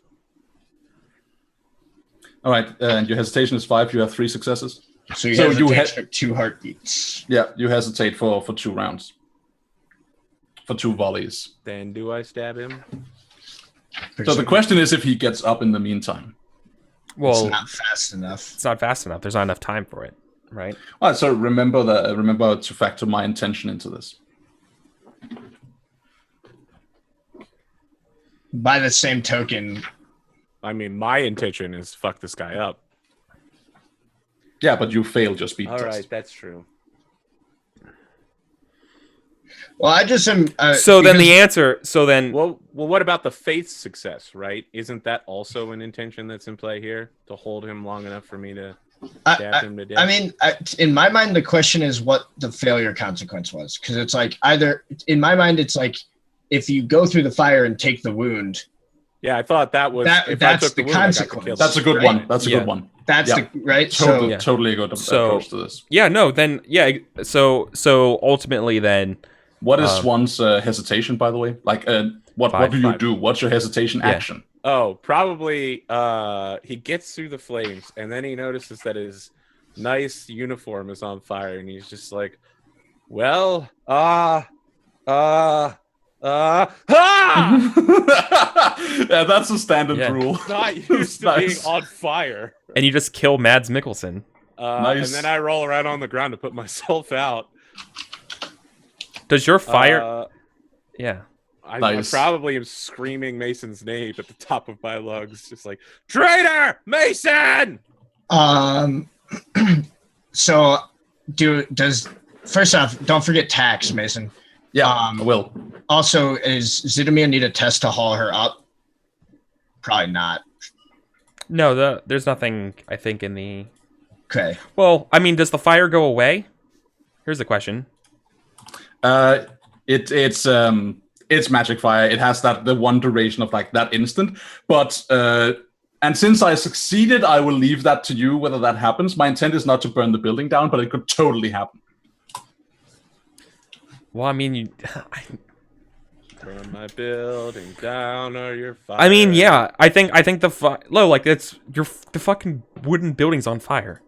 For that part, it's not dangerous. It could be put out, but I feel like that would require a power test or something to like put it out, right? With just like stomping it or like doing stuff to put it out. Yeah. Zidomir will probably start trying to do that, but Aurelius would run immediately and directly to Count Swan and try to heal him and make sure he's like Yeah. watching the chosen one burn to death is not good. So do I you think, also then have to go through the fire to like jump on him and like put him out? Because you're also on the other side of the flames. So the fire that he would be jumping through now is whatever is left over of my fire fan. Swan is like leaping through the conflagration, whereas the remaining fire is not the spell fire. It's whatever naturally occurs. Gotcha. Okay.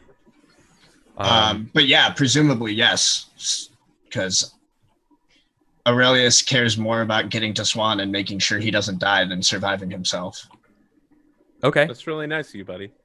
Cool. So then I feel like you have to make is this speed though? It's not, I don't think it's a measure of speed, it's a matter of like, like you're jumping over the flame, so it's probably agility. That's speed. Oh, it's speed? Okay. Yeah. Agility is hand-eye coordination, speed is body control, whether it be long jumping or Cool. All right. So the jump over this flame, it's probably like an ob 2. All right. Pretty good chance to fail this. No, come on, man, do it. Don't fail. Yeah. Oh, just got it. All right. Any 6s? Are there anything? Yeah, you got a 6 in there. Yeah, I'll go ahead and re-roll that. Cool. Yeah. So that's awesome. So you jump through the flames to Count Swan, right? Who's like smoldering, right? Yeah. Smoke is pouring off of him. What do you? And you just like tackle him and like make him like roll and put out his flames and stuff.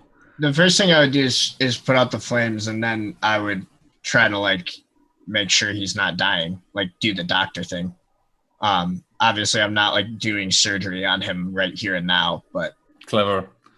You can staunch his bleeding at least. Yeah, that's basically. I want to make sure that he doesn't die in this tavern from this, which is actually fairly possible in this game. he needs treatment or he's gonna die. Okay, yeah. So let's say I'll just make the staunch the flow treatment test for right now. So I just want to make sure that his wounds don't get any worse before we can get him in and I can actually fully doctor him up. Whew. I've added a new title to my list, and I The believe that The immolated? No. Even if Count Swan dies from this, he will have completed his mission from Amadar, as he is the slayer of the chosen one of Rovagug. Oh, that's true. Personally struck him down. Very nice. His like dying words are the strong walls. The fourth wall shelters humanity. I mean, so Swan is not in that much of a danger. Don't worry about it. It's just midi wound. It sounds pretty bad. You're at a midi wound. If everyone ignores you and just fucking leaves you there, then you Just might walk be it in off. trouble. But I feel like I have 20 bodyguards, right, from the ex-prisoner group. You just Yes. walk it off. Subbable AB. All I need to do is make an ob2 surgery test to stop the blood from bleeding, yeah. Good. and then you'll be fine. Then See- so if you stop the bleeding, you will just extend the time needed before he needs to have Be a treatment. doctor. Correct. So let's do that first. I feel like the next episode might take place a while down the road. Swan is in Yeah. the New Kingdom recovering, So- and they're so like, you were- flashback. So you were genuine. Oh my god. Okay. So are you treating him with the fire still around you right now? That's the question, Solius. Yes. Okay. Someone has to do something about that fire. I want to be very well. Zidomir was trying to put it out, but Okay. like just to be clear, like I'm literally seeing like I'm seeing like the equivalent of Jesus burn in front of me. I don't care about anything Yeah. else but making sure that he survives. Literally nothing else. Okay. So the raven is dead, right? So you're next to the raven. He's dead. There's still a line of fire cutting through from there. Mason and Zydomir are together. Oh no, I'm totally ditching Sidomir. Like the moment I'm up over that, I'm over there cradling the raven's body and like lamenting the fact that Okay. he's dead. So no, okay. Mason Chan, come But- on. Zidomir is still putting out the fire. Okay. Yeah. Okay. Okay. Yeah. So let's do some first aid then. Let's focus on the action here of you helping Ronald, who's like coughing and burned So, from the if- conflagration. Just remember that you need to, Swan, you need to receive treatment for your wound before the end of the session, or it's going to get worse. Yeah. Unless we staunch the flow. No, even if you staunch the flow. It just extends the duration before it gets worse. All right. So how are you going to help him? With surgery. Yeah, I mean, well, then hold on. Let me just make sure here. Is there any point in me staunching the flow then? I guess maybe. No, it'd be more just getting him out of here, right? I guess maybe it's us getting him to a place where I can do actual surgery, because based on if it's just extending the timeout, there's no reason to extend the timeout because he's got plenty of time before the wound progresses anyway. Yeah. We could feature like one or two scenes between that, so yeah, so you jumped over him to just like and got him like to get him okay. out. Yeah. Yeah. So now I'm taking him to go do surgery on him, I guess. Probably Swan is just like, Aurelius, tell them that he was a traitor and a heretic. Tell them. Save your words, Your Grace. That's all that matters. That Zydomir is a traitor. Save your strength, Your Grace. You will get through this. I wanted it to be clear. I wanted it to seem like I was talking about the Raven, but I'm actually ranting about Zydomir. I mean, strictly speaking, he is. I'm going to disobeyed a direct order from his liege lord in favor of helping. Yeah, I'm gonna challenge you to play the double character shuffle here, Sam, because I want to engage with Zydomir while this is going on. Yeah, sure. After hearing Swan's pained proclamation as you are helping him out of there, I look wide-eyed to Zydomir and I'm like, they're gonna kill you. Help me. Help me get this guy out of here. I say, trying to hoist the body off the ground.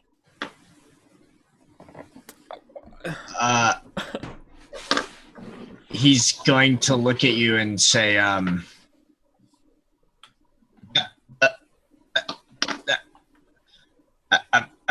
not sure helping move the body will make it more likely that I don't get killed. You need to get out of here. They're vindictive people. Please, come on.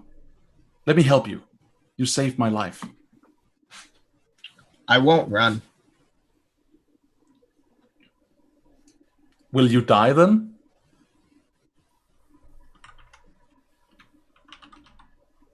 Where is the nobility in you dying? Who are you going to help? What fight will you aid? Aren't you the greatest knight in all of Brevoy? Is your fate gonna be at the end of an executioner's lance? I want to convince him to get the fuck out of there. I want to okay, live to fight another day, let's go. So, I do not think that you can convince him to run by himself. You could definitely convince him to run with you. Yep, that's what we're doing right now. Okay. Yeah, his will is 4. I will return to check up on Swan later, but I need to get this guy out of here. I need him, and I need the body of the Raven. All right, let's do this. Okay. Swing. Should be, yeah. What's the failure consequence, Sam? That's a good question. I'm not sure people... So I'm not sure if people are going to actually want...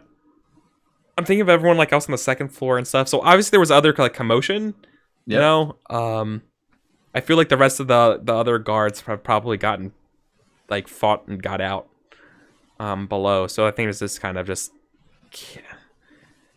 I'm not sure if people would notice you like pulling some... I don't know. What do you guys think? So you guys on the second hauling floor. A body out? What about the bodyguards? Specifically, oh no, they're probably going with us. with Aurelius and Blonde. So I think that the failure consequence would probably be that he blames you for all of this. That sounds awfully cool. All right. He's like, I'm going to be executed, but I want you to know that it's not about my nobility. It's your fault. I'm doing the right thing now because you did the wrong thing. I'm all about that.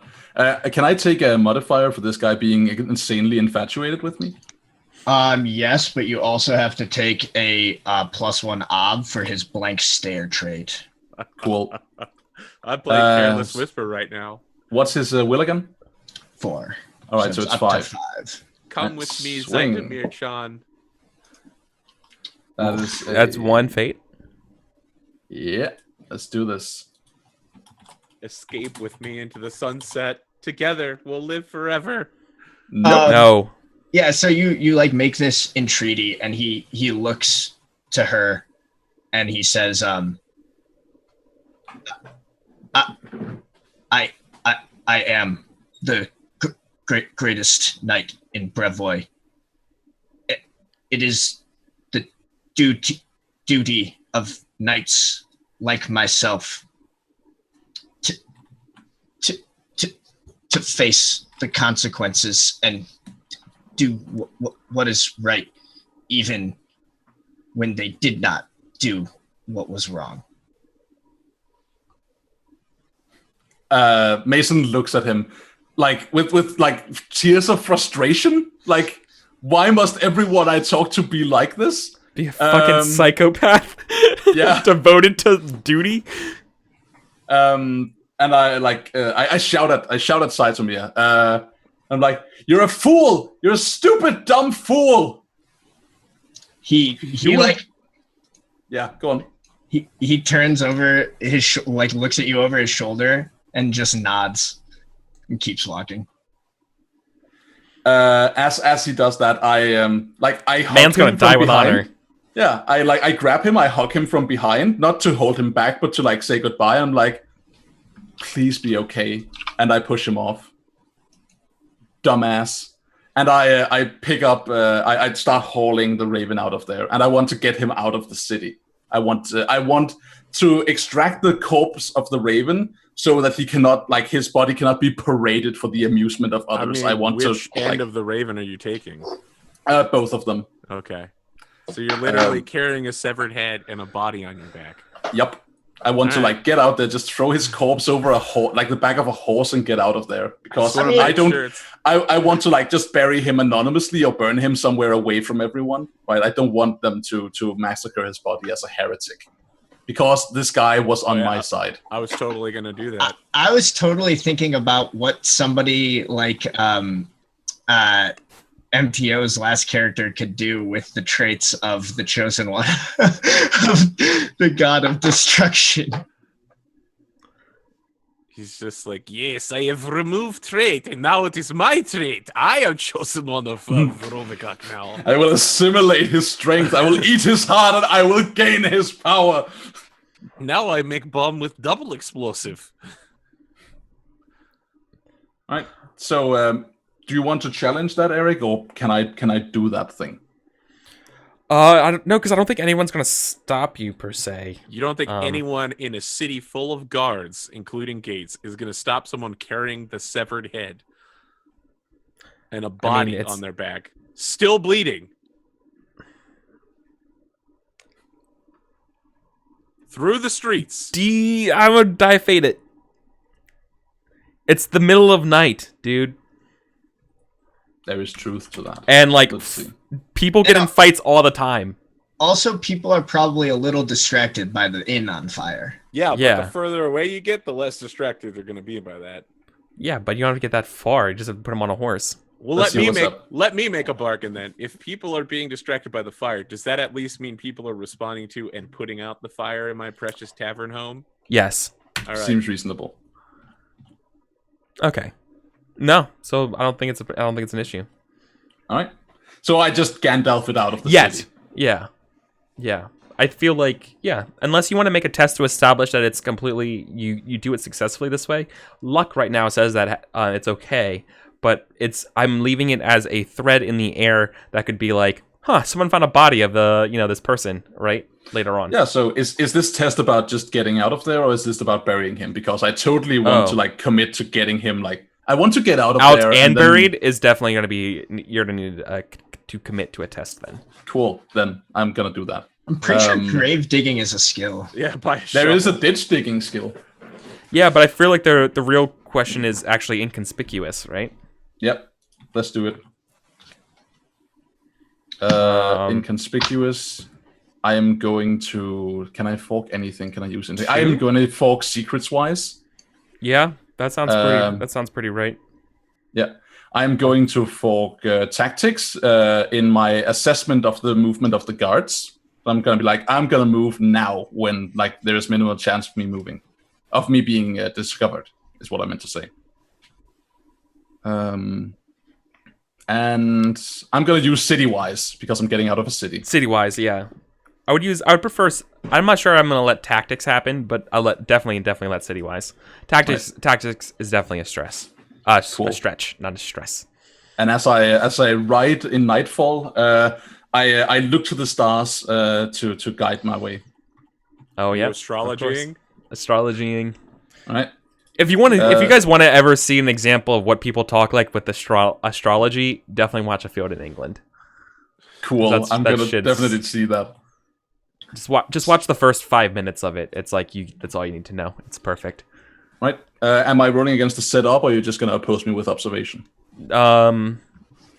Well, originally I was going to do a setup, but yeah, I feel like an average guard's observation seems actually more suited. Actually, it'd be perception, right? It's perception if he doesn't have observation trained. If he has observation trained, then it's observation, just like and modified. Then a random guard would have observation. I'm just going to pick like the average one. So like I'm going to say that. Okay, I'll say they do. So let's go ahead and do a roll. Yeah, and I would argue his op is raised by 1 for darkness. That sounds right. Right. So here it is. Versus test. That's a cartography test, but it's the same as my inconspicuous, I think. No, my inconspicuous is 1 lower. No 6s. You got it. Sweet. I'm gonna put a fate into that not cartography test. That's a insanely good roll. Nope, but still. 6451645. Yeah, it's pretty good. Pretty good. Okay, cool. Yeah, so you totally get it. Nice. I'd love to jump in here now that it's dead and gone. Yep. To activate my instincts. I have an instinct, always offer kills before the knives come out. And instinct, always offer those I defeat a chance to serve on my court. So while I'm preparing to go into surgery, I want to make sure a proclamation is issued to the individual members of the Ravensward band that if they join Team Swan right now, they won't be burned alive as heretics. If they like become the faith militant, we need that. I know, but we need more people now. Listen, I got a problem. Zydomir, I got to deal with him. I need trained soldiers in the faith. Do you really have to kill Zydomir over? I'm not. Okay, let's be clear. I actually don't want to kill Zydomir. I want to have a scene where I confront Zydomir when I'm back at full health, and I'm just like, Zydomir, this is completely unacceptable. I'm going to require you to redouble your efforts forever. This can never happen again. Yeah. Kind of. Okay, deal. so the proclamation goes out, right? Whether or not people come to it will remain to be said. All right. We'll see if this causes a stir. I would love to both not be dead and be in good health. Yeah, let's focus on that. Let's focus on the not dying thing. If I were you, I would take my time doing this, Sam, because it's just a midi wound, so you could foreseeably be working carefully. Yeah. Yeah, and I would presume that this also be like our last scene of the night. Sure. We'll go all General Hospital here. Yeah. And so I think like Aurelius like rushes you into like the surgical room and like sends like it's like one of those, you know, it's like those moments where it's like the crash cart comes up and like the doctor's like yelling at like 6 different people to do like 6 different things, you know what I mean? It's like, you go get some water and you get like 60 cc's of worm root. yeah, exactly. So I love the. We need more leeches. God damn it! Where are the leeches? Strap him down. Strap him down. I love No, the no, no! idea. Orient him northeastward. Northeastward. He still hasn't let go of the sword. The Oh, holy nice. sword of Abadar. And when one of the nurses removes it, the holy symbol of Abadar is burned into his palm. Yes. Nice. Because we never described the magical effect of the sword, but I feel like there it is. It's got that Randall Thor swallow mark sword shit going on. Yes. Sweet. Yeah, so like I think as like all of this is happening, there's like this like flurry of movement, and then at one point Swan like feels like Aurelius like putting something up to his mouth, and he's like, "Your Holiness, this will not be pleasant. I need you to drink this." And it's like just really strong liquor. He's trying to basically make it so you don't feel the fact that he's cutting you open. That's real bad for him. Antiseptic. Here comes the barber surgeon. I don't know whether Swan would drink it. Are you gonna get back on the wagon? Let me ask you, how bad is a midi wound? Like realistically, what are we? A midi wound is at a point where you can get out of there without any without being crippled. All right, so he's probably you will probably have scars, and you might die if you don't get treated. So mechanically, if you want to know, if I fail this test, you will be crippled. 1 die will permanently subtract, and then that's it. Yeah. So if he fails again, I'm probably not delusional, right? Like, no, not yet. okay, all right, then I'm not going to be screaming about my father. What's your will? 5. All right, so now your will is 3, so you're probably not delusional. Okay. Yeah, he'll drink. He'll drink the terrible alcohol. Just be in between gulps. He'll be like, "I've had better." yeah.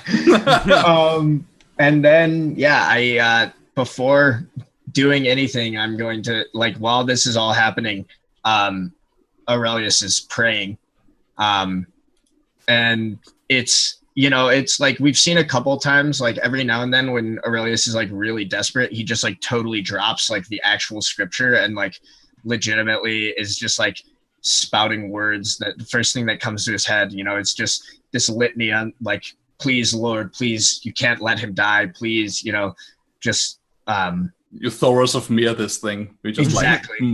Exactly. That's the perfect.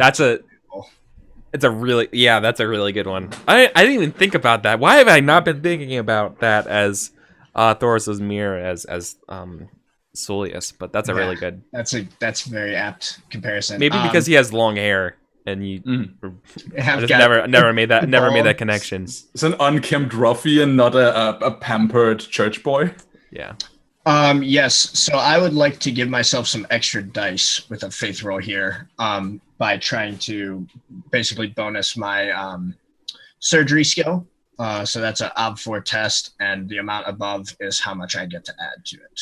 And this is for you, like getting better at healing Swan, right? Yeah, this is to add dice to my surgery skill. Okay, cool. I'm looking at Eric right now because I'm trying to see if like we share a mental link here, but that's fine.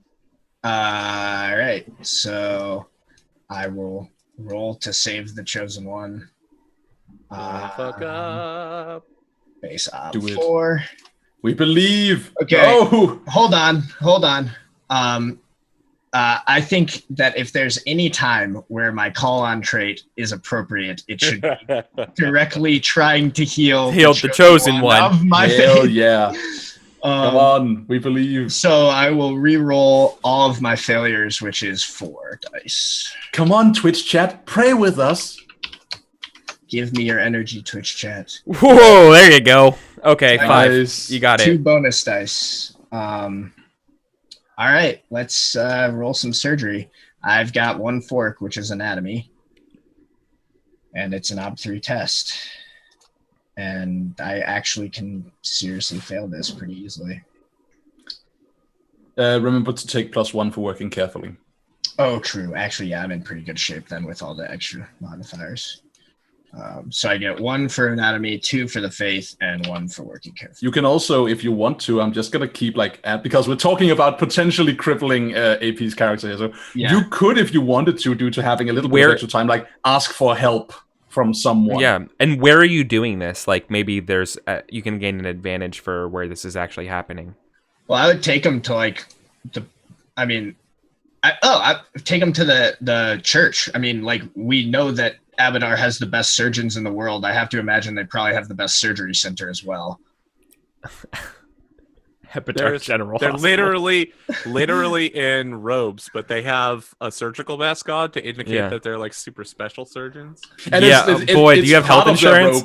Do you have health insurance though? Is this a pre-existing condition? You're asking if Ronald Swan has health insurance with the Abadarian Church. No, it's not an actual. I'm joking. It's not an actual mask. It's a high-colored robe. So it's like it just shuts up here. All right. Like okay. High neck sweater. Yeah. Yeah. Okay. Of course you have to pay them, but that's fine. All right. So that's another extra die. Yeah, you can worry about the payment afterwards, but that would give you a situational advantage of you being in one of the finest places for healing possible. Ooh. Oh, it's supposed to be base op 3 anyway. That's my bad. Okay. You can still spend fate for that 6 to increase his recovery time. Decrease his recovery time. Yeah. All right, so I got so that's 6 versus 3. So you successfully treat him, so you don't get crippled AP. That's great. And now you get to make a recovery roll, which is just your health test, and you get 3 extra dice to it. Correct. And this will basically what happens here is the wound will take time to heal no matter what, but your successful test here will get you 1 of your dice back immediately. What's my ob? 3. And I get 3 extra dice? Mm-hmm. Yep. All right, so I have like an 8. I would love to fate that. Nice. Yeah, might as well. My fate I literally am down to 1 fate and 1 persona, so that's 6. All right, so you're up to 6 successes against up 3. So that is 2 successes. 3 successes over margin. So you decrease the recovery time by 10%. 30%. Oh, nice. Okay. And the recovery time for a midi wound is 2 to 12 weeks, depending on the GM discretion. Yeah, so you basically just get to decide like what level this midi wound is. With the How bad is it when he did that thing? And then we'll decrease that by 30%. It might just be nice and easy to call it an even month. That way it's just like when we get back to the green belt, it's better. But well, he has to be resting for the whole time. Right. He has to be resting for the majority of the time. He can't be doing like wild stuff, but he can still be an active character. Okay. Rip. Okay. Well, that changes things a little bit. I mean, do we want to say it's a month and push forward to the next month where Ronald has been waiting to meet with the king until he's better? I don't know. Yeah. So, I mean, I have several questions here. Does this midi wound go away? Yes, it does. Once it so right now you get 1 die back essentially. So you're instead of 2 dice, exactly. Yeah, that's the treatment working. And then once the recovery time has passed, you will get the other die back, and your midi wound will be gone. What is left will just be like whatever we in the fiction determine is scarred. Wounds are essentially like a way to think about wounds is that they're essentially like a debt, and you're like paying it off over time. Yeah. I like that you're speaking Ronaldese to explain wounds to Swan. I know. But what's even better is, as Yugi says in chat, Ronald does spend most of his time sitting around talking anyway. Yeah. Pretty much still run his empire from the bed. But now you will have like Zulius being like, mind your blood pressure. Are we jumping ahead a month then to just make this injury not exactly a non-issue? I mean, yeah, we might do a little flashback about the introduction of the Diabloist, but yeah, other than that, yeah. Yeah, I actually.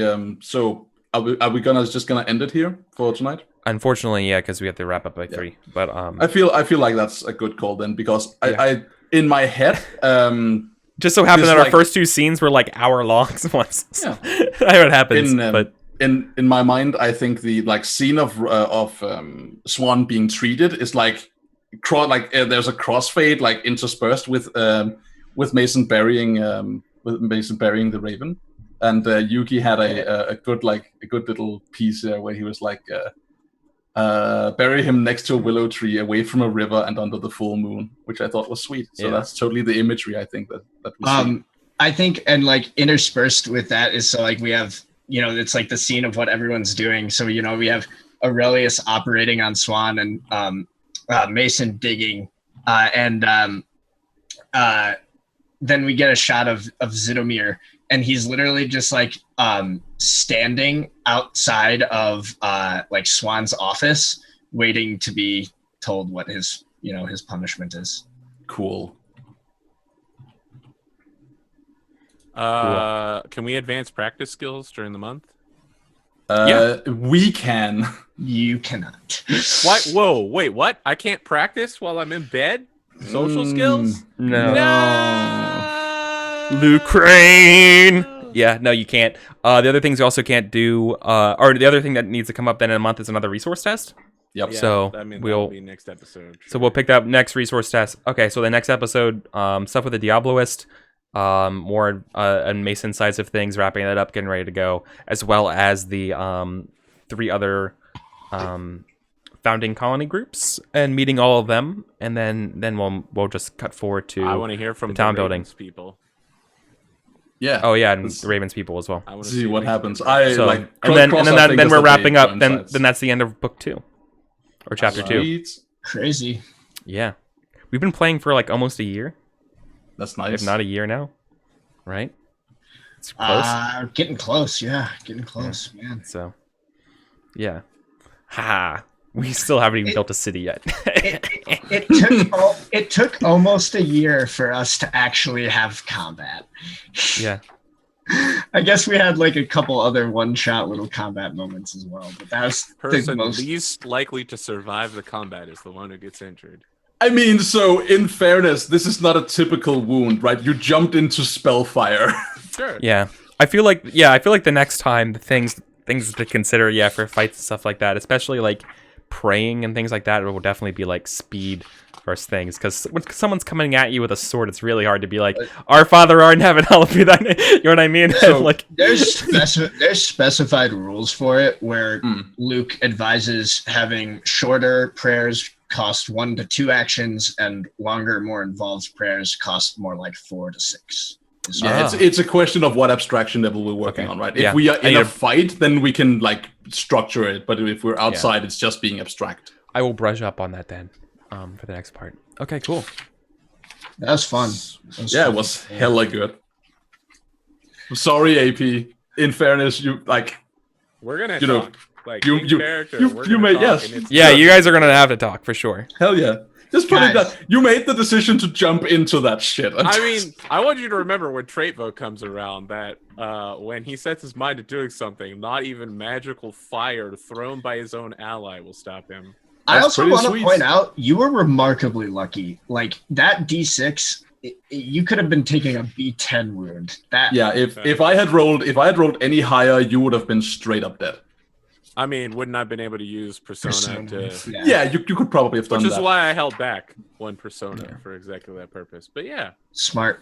But also, that would have been really bad. I mean, I want to say right here, I feel like we made the campaign world a better place today by killing the Raven. In all seriousness, he's literally like, I'm going to blow the world up one day. And I'm like, no, you're not. So we made the world a better place for everyone, but we also You made did the it a hero less thing. entertaining place. Yeah. I did. Oh, don't worry. There's plenty of shit to deal with. So Yep. I'm sure. Also, I'm only one faith test away from advancing now. Nice. Yay. Yeah, I'm one practice test away from advancing a bunch of social skills, but here I am being tended to by a bunch of nurses. Don't worry, Yuki. We'll get both a beach episode and Christmas episode and everything. Yeah. I mean, have you seen the fantastic beaches that we have in the Greenbelt? Aha! They're The covered first- in troll yeah. shit. Yeah, I think I can't wait for the first town Christmas special. Winter's Festival. Yay! Yeah. So let's do beliefs. Let's calculate. Let's calculate and earn some Artha. I feel like we didn't get very many beliefs. No, this we didn't. episode. We really didn't. Spent so much time fighting. We can all, I think, mark a Op 3 steel test if it matters to any one of us. I don't know what for steel is on seeing the the board. sorcery. No, well, actually, that's a good point. So maybe we move it up a bit. Oh, what was my steel test earlier? Right? Did I have to make one? Yeah. Yeah. I don't. What was the difficulty against? I made a test, but I don't know if I had to mark anything. It was versus Steel an test for Op. being wounded, right? Yours was versus Op 2. Well, 4 versus 2 ain't that good. Definitely not difficult. Let's find like witnessing sorcery. It's really high. It's like 8. I can do beliefs first while you're doing that. Because I don't have much here. Let me just double check. My faith belief came into play, I think, kind of in a weird way. The only the strong wall shelters humanity from the storm part, at the very least, and like sort of the way Aurelius acted when Swan was injured. Yeah, I think. Well, if you want to do that instead of the call on trait, maybe. Well, I wouldn't earn fate.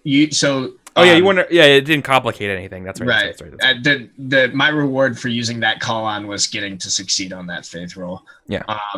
Okay. And then, Sir Zydomir, persona.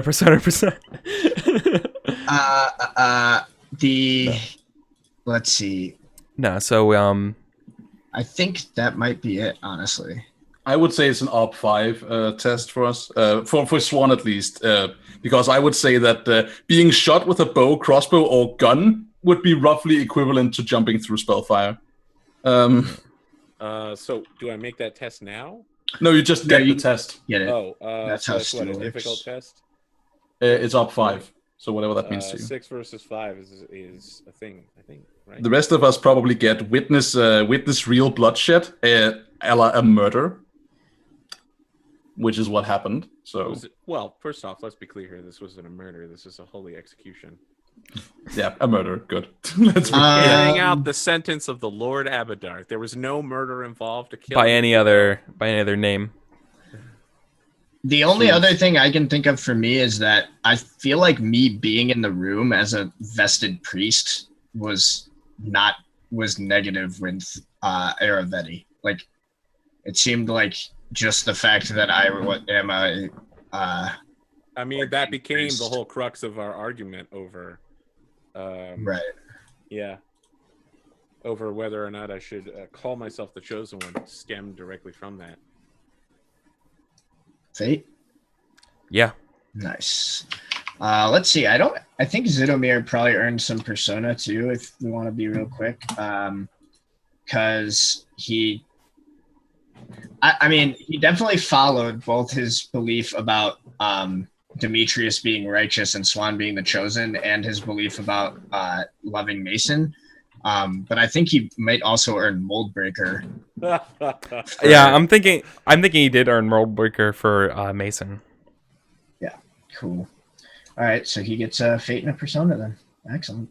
He gets it from both directions. He's like, Mason, I love you, but I gotta leave you. And for Swan, he's like, Swan, I love you, but I gotta go save Mason. That's good drama. That's good drama. That's worthy of the points, man. All right. Who else for beliefs? You go, AP. I think that I work toward my belief about making a logistics company and their guardians for fate, for getting Iravetti on my side. I definitely feel like Chosen One of Abadar and Feared both came into play this episode and got me into a shit ton of trouble, including getting me burned nearly to death, apparently. Yeah, I'm willing to buy that. So next time you guys talk about Fear, just remember, I will run through fire to murder a man who can't fight back.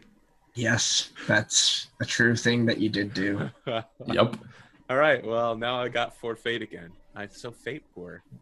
Need to get that Mason level of fate. What do you at? Like 50 now? 60? 33. All right, I was close-ish.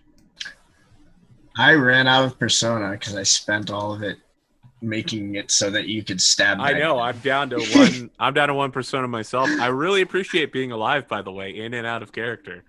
I feel like we'll be working well to destroy Mason in the future. All right. Mason, I think, is looking at. I'm looking at Fate for my third belief, which is I'm responsible for my order. Yeah. I definitely did that with the conversation with Lady What's Her Face. And do you also think you're responsible for your order in a way with disposing of the Raven? Maybe. I guess like I would take that. But it doesn't matter because I can't get multiple fate points for it. It's just a fate farm belief. Yeah. I mean, so it will evolve, hopefully, but right now that's what it is. Mm-hmm. Then I think I take Persona for my second belief, because I did do that. I got another member, and I was essentially done, and then it all collapsed. So that is resolved and now needs to change. I need to like do something new with that belief. So take a persona for that. I think. Okay, so let's see. Drunk got me a fate point, I think. Oh yeah. I think Risk Taker and Curious. No, not Curious. Curious can go screw itself, but Risk Taker definitely. Yes. So that's at least 3. Yeah. I think that's it. Okay. We talked about Mold Breaker. Did anyone accomplish a personal goal and a stated belief? What else? And then MVP and stuff. Embodiment. I'm gonna give Zydomir embodiment. I enjoyed. Honestly, Sam's, yeah. Honestly, yeah. Zydomir gets it. Thank you. I didn't realize how actually difficult of an impediment it is to like say things when I am using that stutter. So, man, that is like it really makes it a lot harder to get what you're meaning across when you have that. Stammering is generally awful. It sounds funny, but it's a fucking real disability. And yeah, that's like kind of what I was trying to show is like it's a lot of the reason why Zydomir doesn't talk is just because he like doesn't want to experience that aspect of like having it feel like everyone's waiting to listen to him, and you know that he can't really make himself heard. So definitely trying to play on that with that. Cool. Sweet. So is that everything? MVP I don't know if is really relevant. We were all kind of not doing that. Yeah. We're all just at each other's throats. I want to still MVP Mason. For sure. Like, even though they directly opposed me, Count Swan, I, Arthur, am impressed by how Mason just continued to hang in there and ruin my efforts at every single chance. You're welcome. You were just like, I'm drunk, the Raven. I'm falling off a balcony. I'm distracting Zydomir. I'm throwing flame. Like at every turn, you had whatever it took.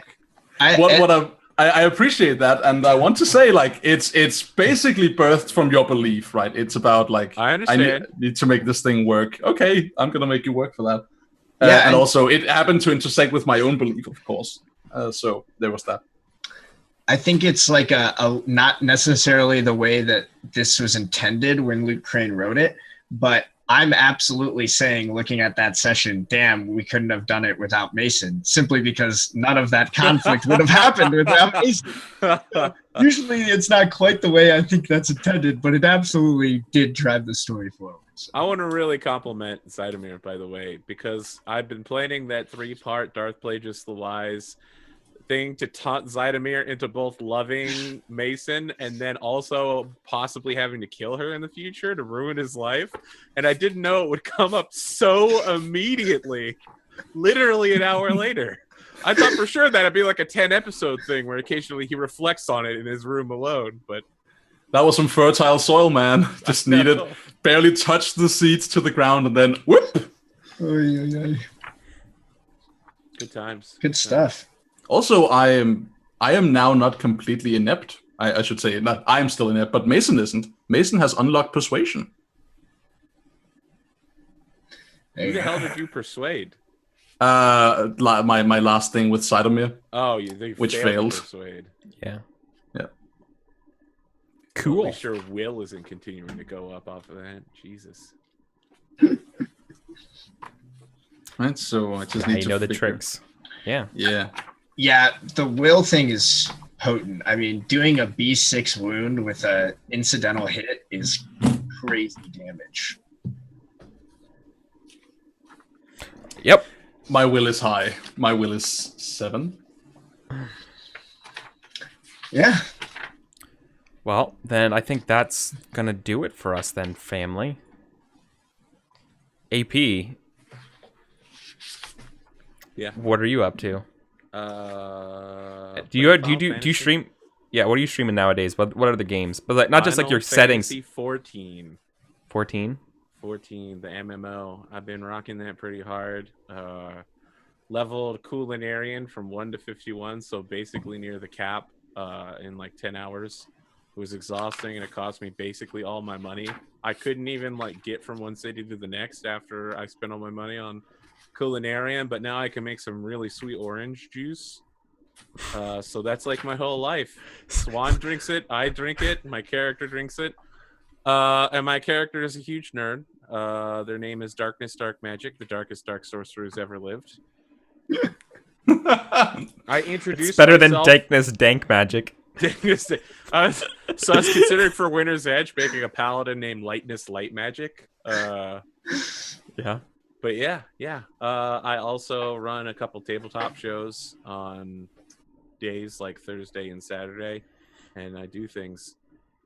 I also watch Eric shows, and I finally watched One Song Live. I've been putting it off for a really long time because I was worried it wouldn't be good without Steven. And it didn't have Steven, and so it wasn't as good, but it was okay. There was a lot of I mean, seriously, there was a lot of laughing, but it's not the same without Steven. Like, Yeah. I thought with Randy. Yeah, I just definitely thought that Matt definitely did pretty well, considering there was so many jokes that were just like established cultural meme joke. You know what I mean? Full in Brumpotungus. Yeah. I don't want to ruin anything, but Matt was just like, "Here's a cliff called Brumpotungus. I'm a backflip off this shit." Yeah, that was really great. That was really great. Yeah. So anyways, Backflip with a cantaloupe in my hand. Sam, what about you, my friend? Hi, I am Sam, aka Wizened Fool. I will be on twitch.tv/Swargula's channel on Tuesday playing Uncharted Worlds. I do more funny voices. I do playing a space cowboy. So that's at 7 p.m. Eastern time on Tuesday. And other than that, I'm around. And yeah, just keep an eye out. And if you see me, say what up. Yeah. Mason. Hi everyone, how you been? I'm Daniel. It's been a pleasure being here. When I'm not playing here, when I'm not doing, when I'm not playing Mason, the world's most disruptive sorceress, then I'm usually playing on my own channel on youtube.com/charisma2ac. We're playing Masks. We're playing Werewolf the Apocalypse. Soon we might see a GURPS show, and there might be even more stuff in the future. So that's a thing. Also, I'll be looking into streaming, which you already know if you caught the beginning of this episode. Yeah. Are you also going to be streaming any video games? Some video games? That's the thought, I think. I think I'll be trying that. I mean, I don't know anything about streaming, so it's going to be like the tentative, like, what am I doing thing? Yeah. But if I get a hand of it, I am now equipped to do something. So that's going to be a thing. No one has a fucking clue how to stream, by the way.